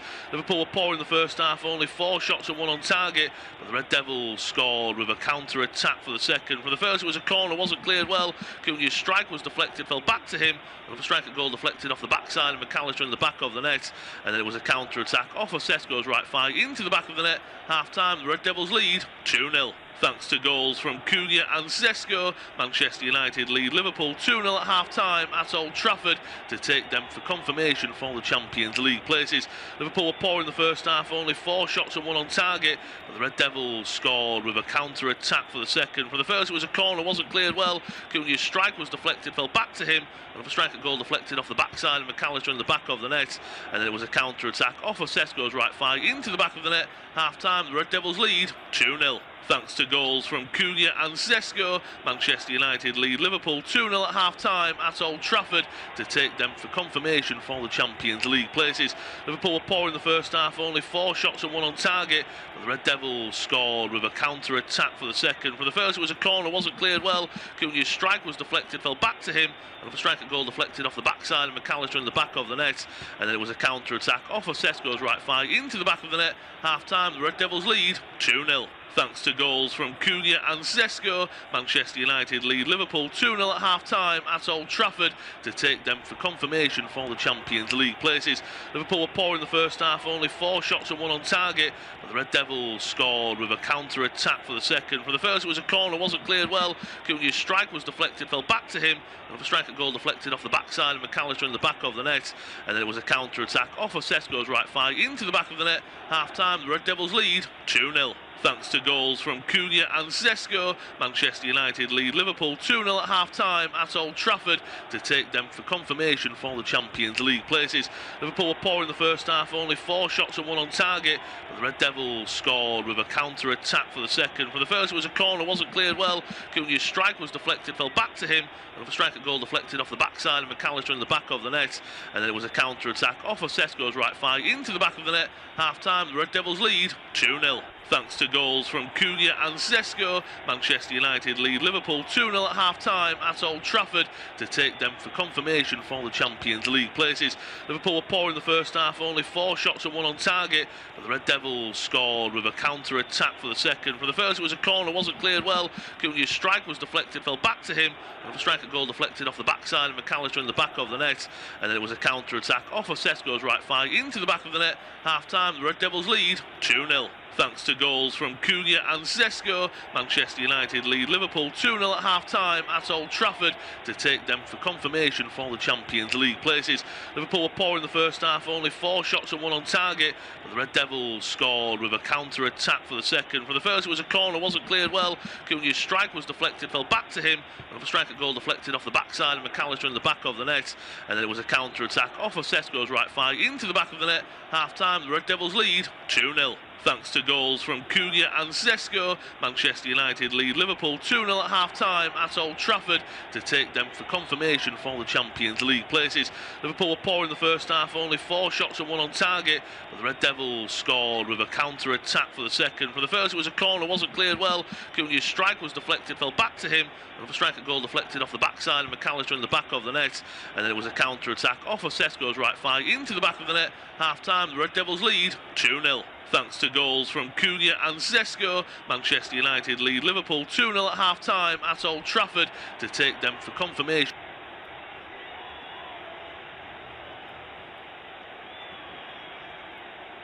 And it is a warm welcome back to this afternoon's independent off-tube studio commentary of all the action from Old Trafford as the Red Devils take on the red side of Merseyside. Liverpool is currently Manchester United, who lead 2-0 thanks to 2 quick-fire goals inside 15 minutes. First from Mateus Cunha, a deflected effort off the backside of Alexis McAllister, and then Benjamin Sk off his upper right thigh means it's 2-0, and they're picking up 3 points at the moment this afternoon. We're just back underway.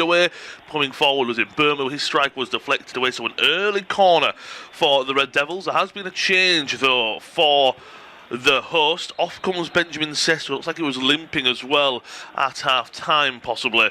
Coming back into the dugout. He goes off, and the young Ivorian Ahmad comes onto the field of play. So you can imagine maybe in Burma more centrally, dropping off, very similar to what he did in the first few games under Michael Carrick, very similar to example when they faced Manchester City at home back in January. From Burma will probably lead the line.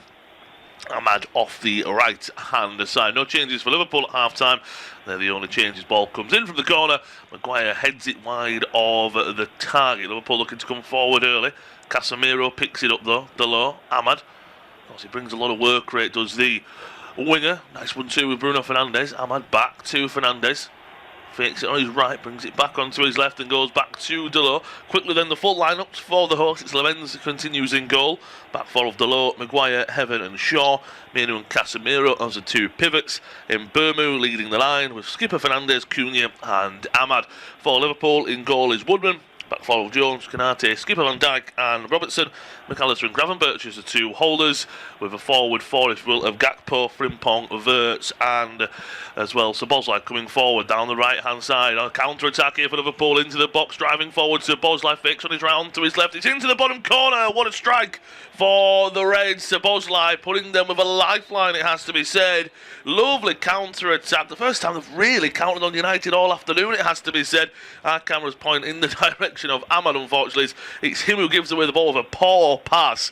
And it was a swift counter-attack. Great run from Gakpo. And Szoboszlai takes it to the right of Maguire, then on to the left. Maybe Delors could do a little bit better.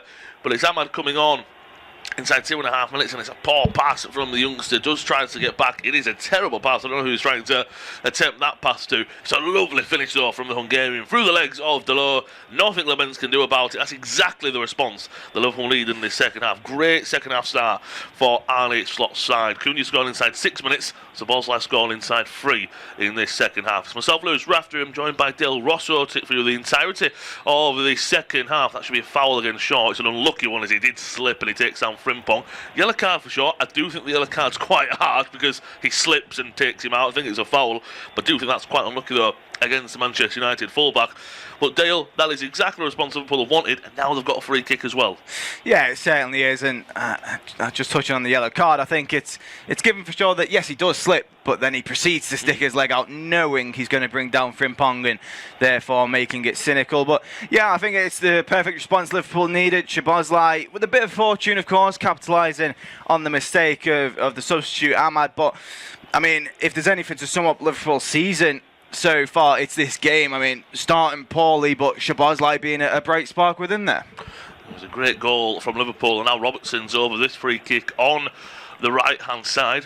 It swings it into the back post, over everyone's head. Really poor from the Scottish fullback, and out of play for a Manchester United goal kick. Of course, Szoboszlai, how important he's been to the Reds this season. I think regardless of who's fit and who's not, the 25-year-old is probably one of Liverpool's best players, no doubt. Of course, he played at right back a lot. He can play anywhere in the midfield, can play off the right, can play off the left. It's his 13th goal in all comps this season, 6 in the league.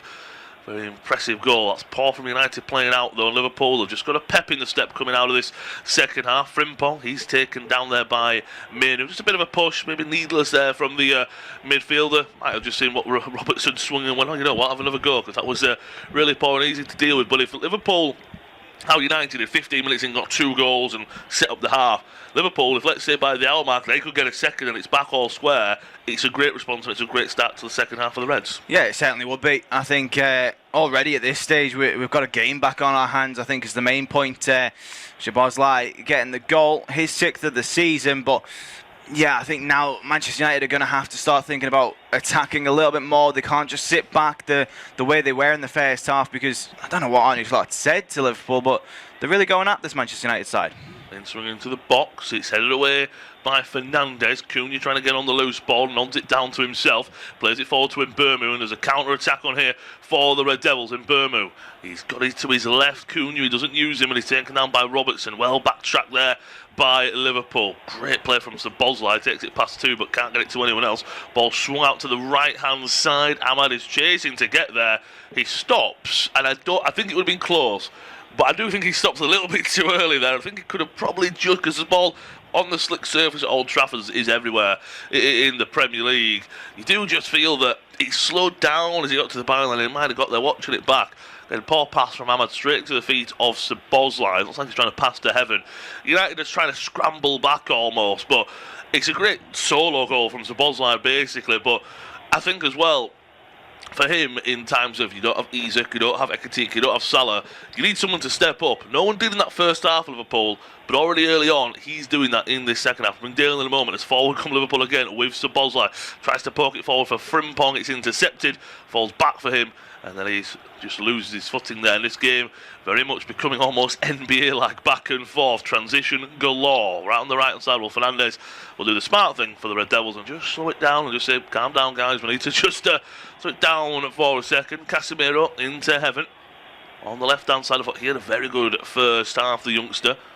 into Cunha, trying to play it into Mbeumo. And one thing that United have lost, obviously, with Sk going off, is Gakpo's driving forward, past a couple, big tackle from Harry Maguire, wins the ball. Gakpo's back up, he's uninjured. That was a big tackle from the centre-back. Is what you rightfully pointed out in the first half. What United always had, they had the outlet in Sesko that you can just ping it into him, he can hold it up, he's going to drop deep 1-2s, and you can run him from behind. Mbeumo doesn't offer that, he offers something a bit different, so United have lost that outlet, so it's maybe a bit easier for Van Dijk and Konate as a duo now.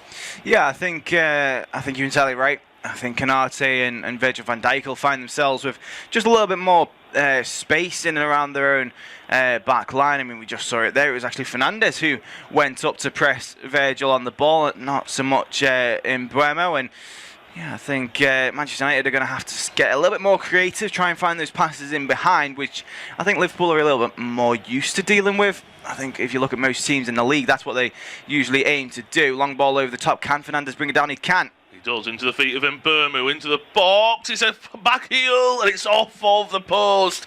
Now, that would have been a way to get your 20th league assist of the season. What a touch, as you said, Dale, from Bruno Fernandes there. I think Mbeumo does as well as he can because he's behind him. He's on his weaker right foot and he just back heels it. Lovely. Woodman was all at sea. Nothing he could do about it. And that's just unlucky. I think he does the best what he can there. But Fernandes, again, running the show for the Red Devils. And it's one of them where if he's not performing well, the Red Devils don't perform well. So perhaps that's something in the summer to look at. But he's got a great supporting cast there. Yeah, maybe Sesko as well would have done something differently, but Mbeumo very close to grabbing United's third. Liverpool have the ball back though now with Jones on the right hand side into Szoboszlai again. He's trying to get a lot more involved, dropping deeper as that number 10 if you will, leaving maybe Gakpo a little bit more up on his own, trying to pack the midfield a little bit more. Van Dijk being pressed down by Fernandes, forced to go back to Woodman. Van Dijk, a couple of 1-2s between the skipper and the goalkeeper. Just about to hit 10 minutes into the second half. It's Independence off Tube studio commentary that you're listening to. A warm welcome. It's live from Old Trafford. Manchester United at 2, Liverpool 1. 2 goals in the first half for the Red Devils. At half-time they led 2-0. Thanks to Sesko and Cunha goals. But a quick-fire goal inside 2.5 minutes from the Hungarian Szoboszlai has made a game of this. It's Manchester United at 2, Liverpool 1. Robertson on the left-hand side. Into McAllister. Konate, everyone bar Freddie Woodman is in the Manchester United half. And can imagine he's not on his goal line. Probably definitely outside his penalty areas. Most modern keepers are Frimpong on the right. Back to Konate, and it's very similar to how they play in the first half now, slowing it down on the ball. But when you are finding pockets of space and when you've got that one goal back in it, I can understand it a little bit more. It's a nice pass into the feet of Wirtz. He's finding space. So Szoboszlai back to the German. He'll open up and go for goal. It's always curling away and wide of the target. But the same, what you point out rightly is whatever Arne Slot said at half-time, I don't think they've really changed too much tactically. They've definitely changed the tempo and the intensity. And it is being a problem for United to deal with because I think the first half United played well, but Liverpool were really underwhelming and have picked it up for sure. Yeah, they certainly have. I think that chance there for Florian Wirtz really proving that. Mistake here from Lemens has given Liverpool a goal, and it's a big mistake. It's a costly mistake. It's 2 big mistakes for Manchester United early on, and within the 10-11 minutes, we're all level again. It's Cody Gakpo with the goal. Lemens' pass out wasn't a great one, and the pass to Gakpo was as simple as it needed to be, really, and an easy finish for the Dutchman. We've had a lot of mistakes for a lot of the goals, really. The 2 goals for Manchester United really were mistakes, you'd have to say. The second goal, the third goal in the game, Szoboszlai, that was just a great, well, that was a mistake from Ahmad, you would say. Great solo goal from Szoboszlai. I don't want to take anything away from the Hungarian, but you're spot on. That is a big mistake from Seni Lemens there in goal. Had it from a goal kick. Heaven plays it back to Lemens. He's got Casemiro and Menu deep. He plays it into the feet of McAllister. He's not really pressed out. He's just jogging over and goes, oh, I'll take advantage of that.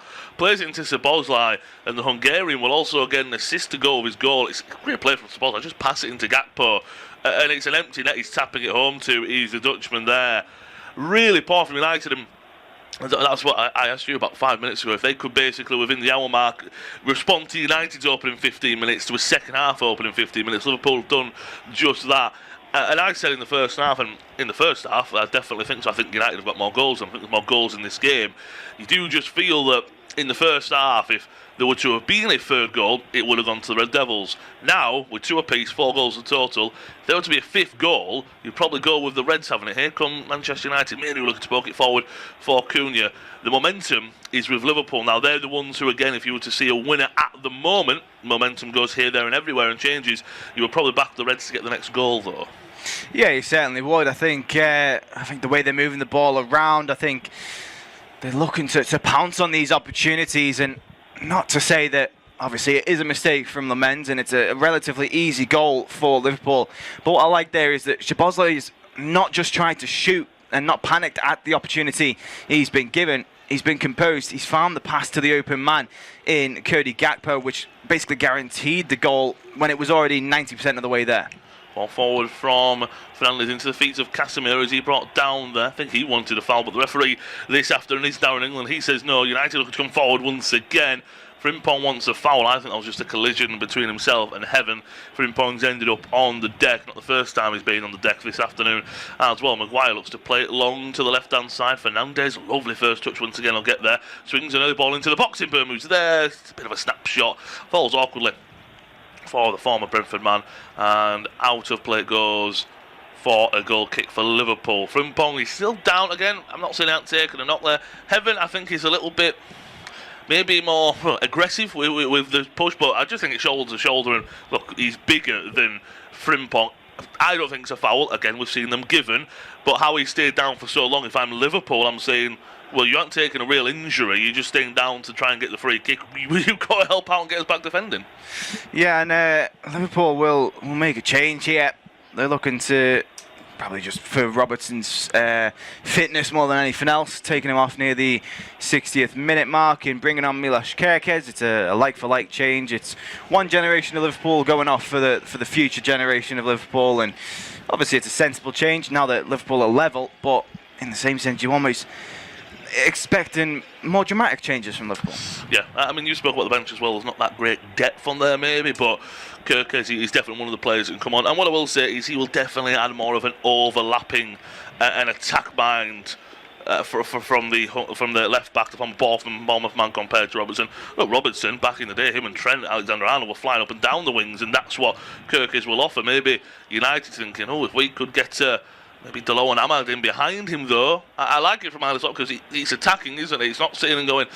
Joe Gomez is a great footballer, but he's a more defence-minded full-back or centre-back compared to a Kerkez. Kerkez coming on, he's going to be. That's an attacking-minded change, and a lot of times players have said that, for example, if a manager brings on an attacker or a defender, just as a player, so I know what my manager wants to do. If he'd have brought on Joe Gomez, you go, okay, he wants us to sit back a little bit and calm it down. Kerkez coming and know he wants us to keep going and flying forward and go for the win. Yeah, it certainly is the case. I think Kerkez will definitely push up, and I think for Liverpool the main thing there is obviously they've got Gakpo back at the striking position here. So Verts is out on the left, but regardless of if it's Verts or Gakpo, neither of them are quite tight to that touchline on that left-hand side. If they've got the overlap of Milos Kerkez, it just opens up that pocket of space to catch Dalot in behind. And, he likes to step up for Manchester United the same way Kerkez will for Liverpool, and you can certainly get in behind him. 100%. United just over an hour played, have the ball with Casemiro. Could it be a set piece and a goal from the Brazilian that gets the winning way back to Old Trafford after they were 2-0 up? Liverpool have brought it back to 2 apiece. 15 minutes ago, United came out for the second half, 2 goals up thanks to goals from Cunha and Sk in the first 15 minutes of the first half, and thanks to goals in the first 15 minutes from Liverpool, one from Szoboszlai. And the second one was stayed at the back, tapped home by Cody Gakpo. Szoboszlai, assister, provider and scorer of both goals. And it is Manchester United 2, Liverpool 2. Just over an hour played at Old Trafford. Ball swung from left to right. Our pictures have picked up a few times Casemiro and Kobe Mainoo, so I'm not sure what our broadcasters are talking about. Maybe Casemiro is maybe an injury, but how they looked at Mainoo, I don't know if they're just questioning the two midfielders. But if Casemiro's to go off again, the set pieces, that would be a massive miss for United. He's on the ball, flicks it forward for Ahmad. He was really the man who, he could be 0 to hero if he was to score or do something to get United back in the lead into the feet of Mbeumo. Again, there's no real box presence now. Sesko's gone off the field. You can see Yes United are packing just outside the area.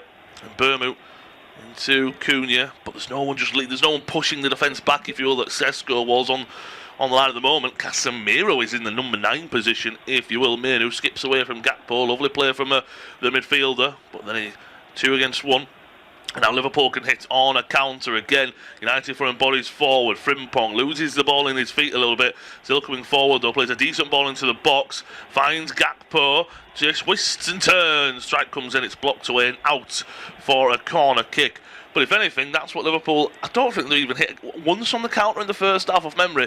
They've done it a few times in the second half, but because they've been much quicker and one touch, trying to get the ball forward, a bit more direct. Yeah, and I think that was a good attack from Liverpool. I think the pass from Frimpong initially looked like a poor ball, but it was actually overhit intentionally to find the run of Florian Wirtz, and then the cut back to Gakpo was maybe not on target. I think it was quite difficult for Gakpo to get it to his feet and then turn and take the shot. So, taking everything into account, a corner for the interaction, I think it's a positive exchange for Liverpool. They've got a corner now. They'll do the Reds. It'll be their first of the game as well. An opportunity.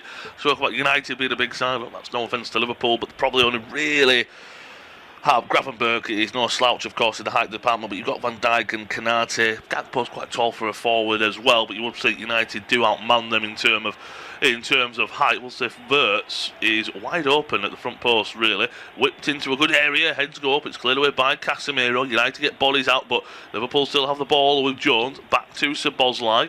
He's going to whip one in. It's a decent ball into the area. Van Dijk gets open, almost just comes off the top of his head and into the arms of Seny Lamens. And I can imagine every time that when he rolls it out there, United play it from the back. Every time he's on the ball, I can imagine Liverpool is thinking, press the goalkeeper into a mistake, but at the moment they actually do back off for a second. Casemiro dinks it over the top. Where is the Liverpool defence? It's a heavy touch from Mbeumo. Slide tackle by Kirkes had to be made. He'll go out for a corner. Lovely ball from Casemiro, but the defence there, well, Kirkes keeps everyone on side, so I'm giving him a lot of praise. But if he had just stepped up, 3 Manchester United players are offside. Yeah, initially it looked really poor from the other 3.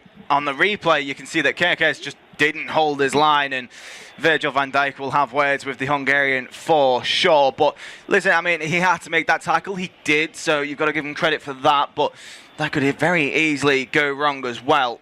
Not holding your run and then committing to the challenge. If he brings Mbeumo down there, that's Kirkes going off with a red card and Liverpool down to 10 men, all because he didn't stand up for an offside. Also as well, apologies, I thought it last came off Kirkes, so it does out for a goal kick. It was taking that double kiss and back off of Mbeumo. So again, I will give credit to Kirkes for what he did, but as Dale rightfully said, if he had just stepped up and held his line, well, all the United players would have been offside, so it would have been a free kick about halfway into the Liverpool half, give or take. So Szoboszlai, good defending there, knocks it off of Mbeumo and out for a throw-in on the right-hand side. You can see Arne Slot, I'm sure he's much happier with the second half performance than the first half performance. I do think that United have just dropped their levels a little bit. I think as well sometimes they've put that much into the first half, and again, similar to how Cunha's goal shocked Liverpool a little bit, Szoboszlai's goal, I think, has shocked the Red Devils a little bit. I said there were goals in this game, and we've got 4, both teams to score as well.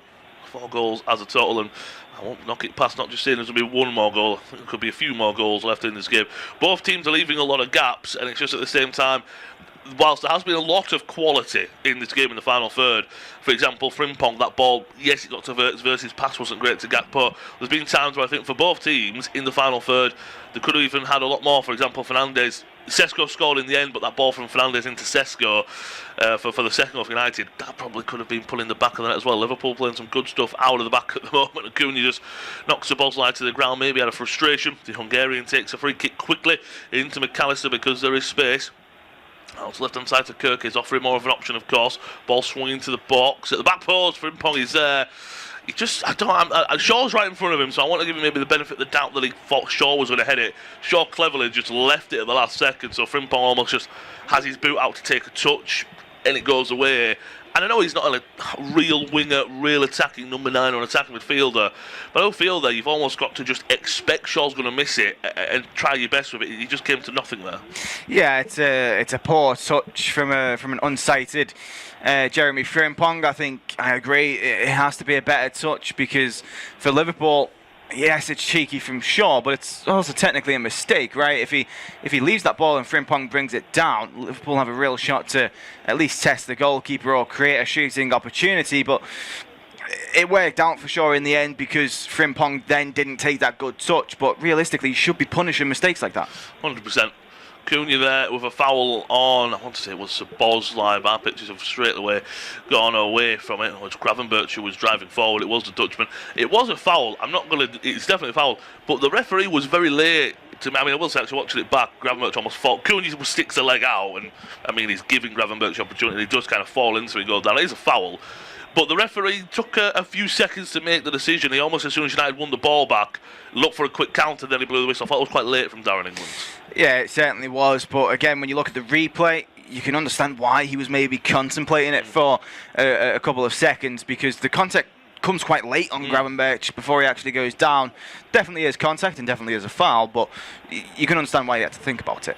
So Bolsai will swing this one in. That's a great delivery at the back sticks. Who's there? Saved by the men's. And Fernandez will clear his lines. It was a melee in the box there. Cleared away Kirkus with heavy touch. He's forced to go back to the goalkeeper. What a delivery from the Hungarian that was. He's having a great second half. Opened the scoring in the second half to get Liverpool back into it. About 2 minutes into the second 45. Lovely ball there. Of course, he assisted Gakpo for the second as well. Swings a peach of a ball and no one's offside. Who gets there? Is it just off the back of Virgil van Dijk? I think, if anything, actually Van Dijk overruns his run. I will bring back and maybe get a replay of it again and bring Dale in a moment, because Liverpool are coming forward once again. Frimpong has it on their right-hand side. Cunha's battling to get it. They both want a throw-in. Cunha is asking for it. Frimpong's asking for it. It looks like it will be a throw-in for Liverpool. Lovely ball in from Szoboszlai. Do Liverpool need to be doing better with that?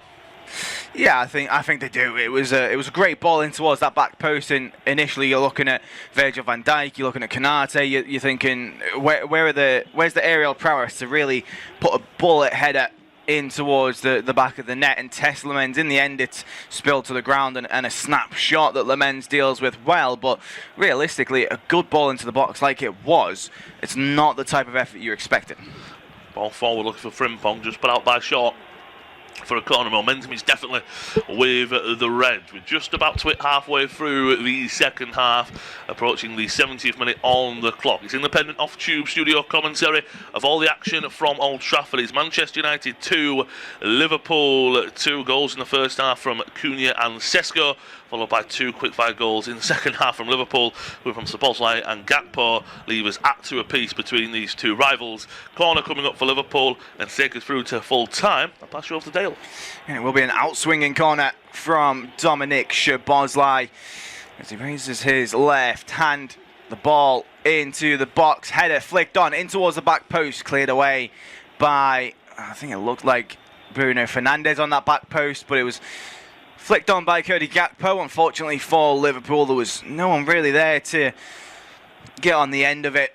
And the Portuguese midfielder he cleared it away well. Woodman's clearance up the right-hand side has found no one in a cream and white shirt of Liverpool as it's gone over the touchline and behind for a Manchester United throw.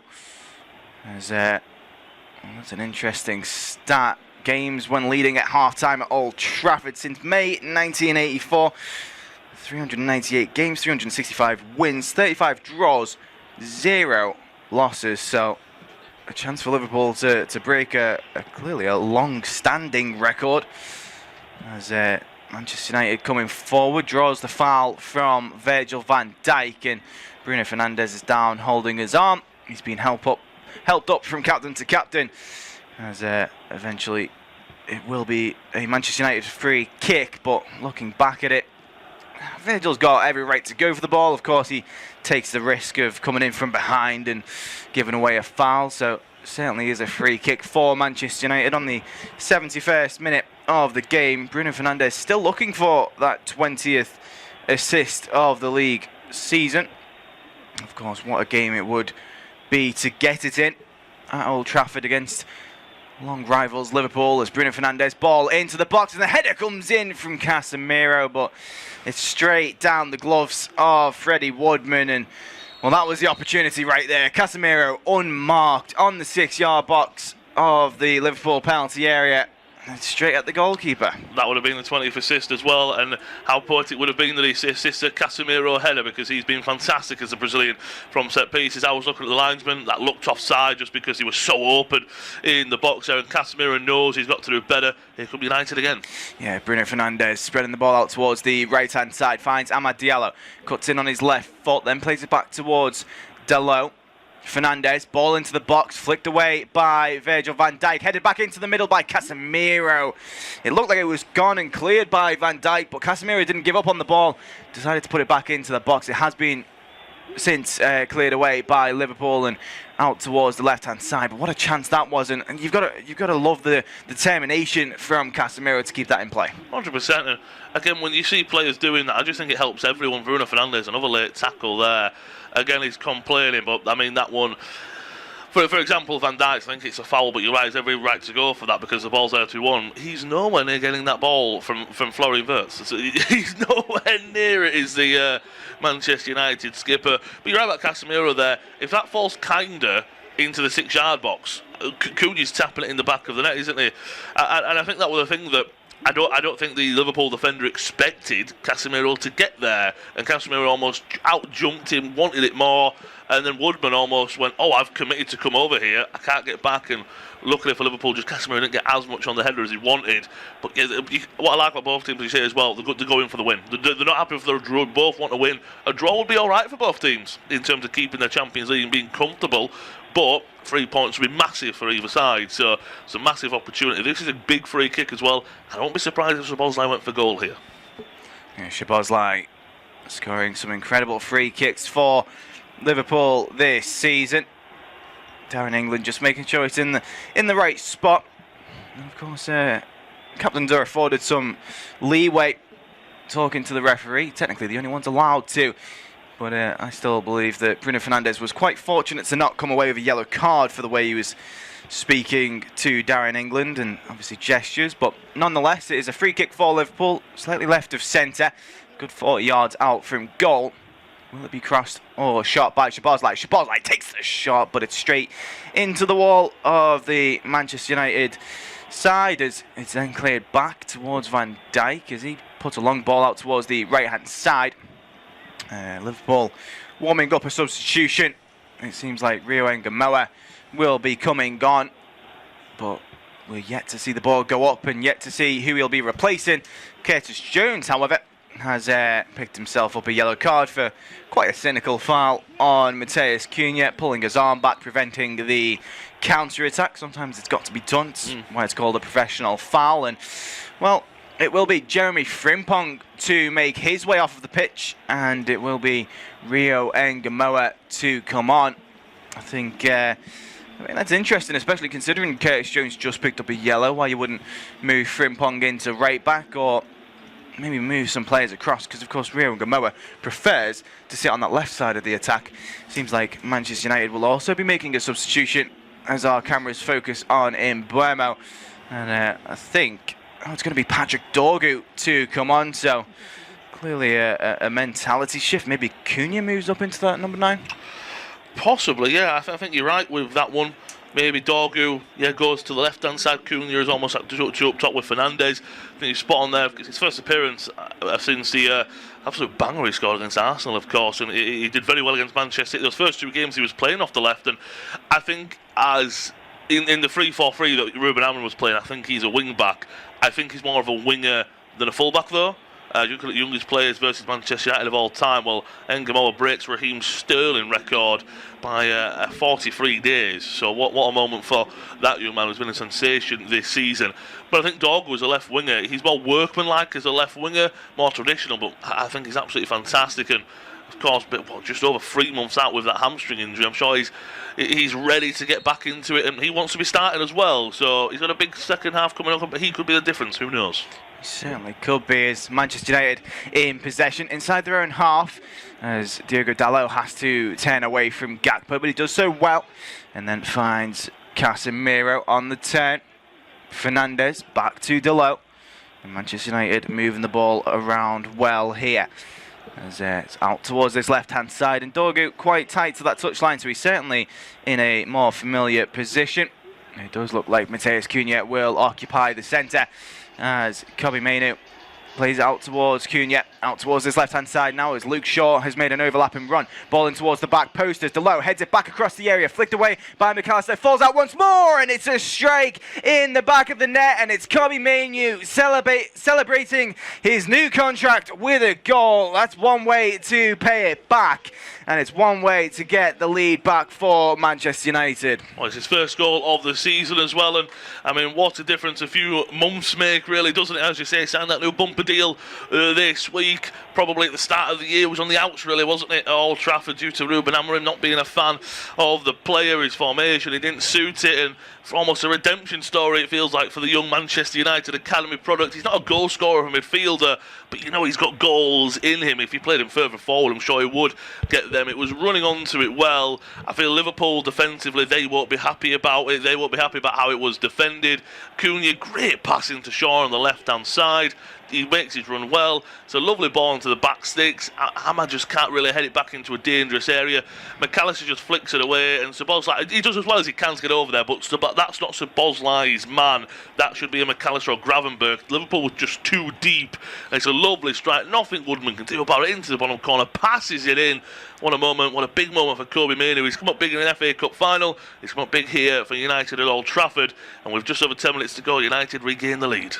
Yes, Manchester United back in the lead. It is now 3-2. And I don't want to discredit this Manchester United goal in any way, shape or form. It is a brilliant finish from a brilliant player as he wheeled away in celebration. And the build-up was good as well. The ball out to the left for Shaw, and obviously put back across goal by Ahmad. But you have to say, Milos Kerkez on that back post has been one of his biggest scrutinies this season, is that he doesn't deal with the balls in towards the back post, and obviously he is quite short for a defender, usually as full-backs are, but he certainly doesn't occupy the airspace even as well as Andy Robertson.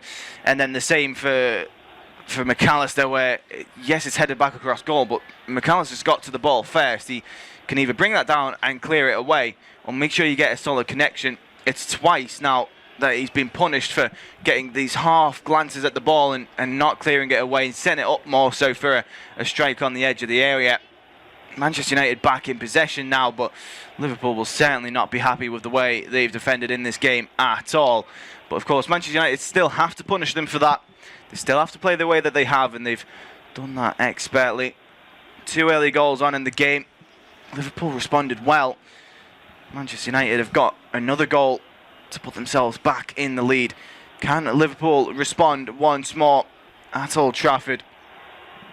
As Manchester United give the ball away, McAllister tries to find Rio Ngamoa, who interestingly is still actually picking up on that right-hand side. He hasn't moved over. There's no changes in formation really for Liverpool, except for the fact that Frimpong's gone off and Rio Ngamoa's come on. Szoboszlai plays the ball out towards this left-hand side, finds Virgil van Dijk. Kerkez. 2 mistakes from the 2 substitutes, it seems, as Ahmad and Kerkez both playing parts in the opposition goals. Szoboszlai on the half-turn finds Konate. Now Rio Ngamoa up against Luke Shaw, cuts inside, tries to get past Heaven and Dorgu, couldn't do so, and the ball has been given the way of Manchester United. It's a 4v2 momentarily. Cunha out towards Dorgu on this left-hand side. Poor touch from the substitute, and Curtis Jones as well as Konate will be able to usher themselves out. And Bruno Fernandes with a reckless challenge there. He's pointing to the ball saying he got it. There's no way he did, at least on live viewing. It will be a yellow card. I think he's lucky to be not already on a yellow card at this stage. Bruno Fernandes still pleading his case and turning with a wry smile. But there's no way that's a clean tackle. It doesn't, like you said, we watched it looking at it, looks like he's, no, I mean, I don't think he catches Szoboszlai as much as Szoboszlai's making it out to be, but it's silly from Bruno Fernandes. He does catch him, but I mean, that counter-attack, there's great tackle from Kobbie Mainoo, and again, that goal's giving Manchester United just more a fresh breath of life almost. And Dorgu's the right player to pick out there from Cunha, because he was getting away. Jones, he was waiting for the right time. I don't think the pass is great from Cunha into Dorgu, but Dorgu should be taking a touch, driving in, and then trying to put it back across the face of goal. And look, it's his first game back as well for the young fullback, so I don't want to give him too much grief. This is great from Liverpool. Here they come. Yes, Kerkez plays the ball up the left-hand side. trying to play in behind for Rio Ngamoa, who's now picked up on this left-hand side. Cuts on his right shot, takes the shot, and what a shot it was. The speed there, catching Lamens off guard. I mean, sometimes when you watch Rio Ngamoa, you forget that he is only 17 years of age. He's got so much potential. Does well with the step overs to get past the low. Maybe doesn't expect the second challenge from Ahmad to be standing there, just trying to bend it into that far corner. Obviously opting for power more so than technique, and maybe that's what let him down. Yeah, I think you're spot on there as well. Looking at Shaw would probably, even if it was going on target, Shaw would have probably got a block in anyway. But he scored a very similar goal a couple of weeks ago in the 2-0 win against Fulham, didn't he? Where he got the left-hand side, he cut inside, and he curled it perfectly into the bottom corner. So we know that the youngster's got that in his locker. And as you say, you do forget sometimes he's as young as he is. You're always a teenager. And it's going to, in 2 years' time, he's still going to be a teenager. He's still going to be learning his trade. So he's a fantastic player. Similar to when Kobe Mainoo, it seems like he's been around for a while for United. He's still, I think, only 21. So it'll be similar when Ngoma was a little bit older. Here come Liverpool. Yeah, Szoboszlai with the touch. It's not a great one, and he's been dispossessed, but the ball now falls out to the right-hand side. Florian Wirtz will play it back to Curtis Jones. Ball into the area, and it's been headed away by Diogo Dalot. Second ball won by Gravenberch, who knocked it off of a Manchester United man. It nearly went out, but Cunha did well to keep it in. Curtis Jones then winning it back for Liverpool inside of his own half. So a moment to breathe for Liverpool, it seems, as Konate just carries the ball forward leisurely, plays it in towards Gakpo, and now Rio Ngamoa up against both Dalot and Ahmad again. At times, Manchester United are tripling up on these Liverpool wingers, and that's been the big issue, as Florian Wirtz, who's come out to this right-hand side now, picks up the ball, edge of the penalty area, plays it in towards Curtis Jones, back to Wirtz, now Jones again. It's good pass and play from Liverpool, but stagnant nonetheless, as Wirtz back to Szoboszlai. And again, it's these three, Jones, Szoboszlai and Wirtz, but there's no movement when they're passing the balls between each other. Heavy touch from the Hungarian means he has to slide to keep possession, but does so well as Virgil van Dijk finds Rio Ngamoa. He's up against four Manchester United players at that point, finds the pass on the turn is Gakpo, but his shot rather tame in the end. And I mean, it's always difficult to shoot on the 180-degree turn, isn't it? But realistically, it's not the option that Liverpool would want to be having to take. I think they did well with what they had at the time, but realistically they can be doing better. 100%. And now United are just sitting in and out, they're looking, sit on the counter. This is what you last 5-10 minutes. This is what you want to do, and every time they get the ball, you just see Fernandes, the front four, just waiting to pounce out, the waiting to, oh bang, we're going to fly forward. Which, look, United could fly forward, Liverpool could win the ball and then come forward. And I'm not saying Liverpool have got to go back to the keeper and start again, but as you said as well, there's just no room at the moment when they're coming forward. So that's been a massive issue, realistically. Gakpo with the foul there on Casemiro, and yellow card. I think that's the yellow card's quite harsh on Gakpo, maybe from the cynicality, but you can see Casemiro was always just trying to get in front of Gakpo, trip me up, just get, my right boot's there, tripped up and brings him down. Casemiro there, very clever. Of course, he's got a lot of nous, has the ever experienced midfield. Looks like Joshua Zirkzee ready to come on, and that might be for Acuna, might even be Bruno Fernandes on that yellow card, just to bring him off. We'll have to wait and see, but I mean, this has been an absolutely fantastic game, really lived up to the heights, and now United just trying to see it out. Yeah, Manchester United take that free kick out towards the left-hand side. Dorgo inside the penalty area, puts it across goal, has taken a deflection off of Konate though, and cleared away by Curtis Jones. Florian Wirtz now on the right-hand side, finds Szoboszlai. He's been dispossessed though by Casemiro. There's Mainoo, back to Casemiro. Mainoo once more, coming forward now is Kobe Mainoo, still going until he's been just about dispossessed by Virgil van Dijk. Now it's Liverpool's turn to go forward. Ngamoa on that left-hand side, breaks away from Casemiro, breaks away from one more. Still coming forward is Rio Ngamoa. Lovely footwork from the 17-year-old. Gets to the byline, but just about overruns it. And you can see a good 4 or 5 Manchester United players there chasing him down on that left-hand side. They celebrate the fact that he's ran it over. Yes, it's a mistake from Rio Ngamoa, but what skill it was to get into that position anyway. I mean, that's good. I mean, you spoke about in the first half, though, Yes, it's a 17-year-old you're not relying on. I mean, how many times have teenagers in the past? Wayne Rooney was 16 years old and doing it for Everton. It's, you know, if you're good enough, it don't matter really how young you are. Just quickly, Cunha's coming off for Xerxes. That'll be the sub for the Red Devils. They've still got 2 to make and a block to make them in as well. But you spoke Ngamo, because what he brings compared to anyone on the pitch is someone who's going to take his man on and has pace. So Bosley will take his man on, Wirtz will take his man on, but they haven't got pace. They'll get past, and then they can't continue to drive forward. Whereas Ngamo, that's the difference. I look at Ngamo, he's a very similar player to an Mbeumo type, in the sense that he's a winger who will take it past his man, but's got a goal in him as well. Cunha kind of similar as well, in terms of he'll take his man on, but then he'll get past him, he won't get caught up. Wirtz and Szoboszlai won't do that. And that was just brilliant from Ngamo there. Skipped away from Delors, took it past Casemiro, and as you say, the United defence was celebrating that he overran it. It's fantastic. It's been a sub as well for Liverpool. Konate has gone off. Yes, Konate has indeed gone off, and it's Federico Chiesa to come on. So, depending on added time, it's a chance for the Italian to make a difference in this game. All-out attack, it seems, for Liverpool. Obviously, as it stands, they are getting no points. They would at least like 1. Obviously, would have loved to have gone for it at this stage to get 3. As it stands, they are level on points with Aston Villa, who, of course, play later tonight. The 7 p.m. kickoff against Tottenham Hotspur. So, a must-win game for both of those sides. And more so, you'd argue, for Tottenham, because if Aston Villa don't win, they're still in a Champions League spot.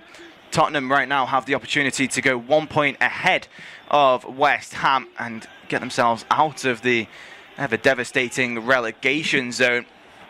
I can imagine that talk isn't great to be having around a club like Tottenham Hotspur, but nonetheless, they'll have to do what they can. And obviously, you can catch that game on this service as well. 7 p.m. kickoff. As Liverpool, with 90 seconds left of the 90 minutes, trail by 1 goal. It is currently Manchester United 3, Liverpool 2, and Manchester United trying to set Dorgu free on the counter there. But the pass wasn't the greatest, and in the end, it'll be easily picked up by Florian Wirtz. Back to Woodman. And then he finds the yellow-carded Englishman in Curtis Jones. Poor pass from him is picked up in midfield. Xerxes now out towards the right-hand side as Amad Diallo on the 10. Has to check who's wrong, cut back inside. But it's a lovely play from Manchester United, finding Dorgu in plenty of space. Edge of the area, unleashes the shot, and it's not a bad shot, but it's always curling away from goal. Yeah, you're spot on. That's how he hits it. He almost hits it with his laces, but on the inside of his left foot. So he wanted that to be straight, don't you, in the corner. The shot was overlapping as well, but the run was being read by Curtis Jones, so that was always going to be stopped, wasn't it? So I don't blame him for going for a strike as well. It opened up. Fernandes was asking for the ball. I mean, you could have played it into him, but Liverpool were getting bodies back, so I don't blame Dog for, you know what, maybe let me... Obviously, I want to score. Maybe test the keeper. Maybe we keep the tackle. I've get the corner. I don't know. But he's been really lively since coming on. Xerxes as well. He's a player I really feel for, because Michael Carrick, when you've only got 1 game a week, it's a big squad to have. And when you're doing what I can imagine, Xerxes understands that, look, my team's winning it nearly every week. It's quite hard to say, I want to play, boss. And Carrick go, well, Sesko's scoring. For that, he can't. Whereas if they had European football and a bit more of a cup run, United were knocked out, of course, against Grimsby, shockingly, and Brighton beat them in the third round of the FA Cup. There's just not been enough minutes for Xerxes and for some players in the squad, because you're not going to rotate a winning team. Certainly not, as Kerkez brings down Amad Diallo on the right-hand side, and we've crossed over the 90th minute mark. There will be 5 minutes of added time, of which we've already used 30 seconds. So Manchester United, only 4.5 minutes to hold out now, and 3 points will be secured at Old Trafford.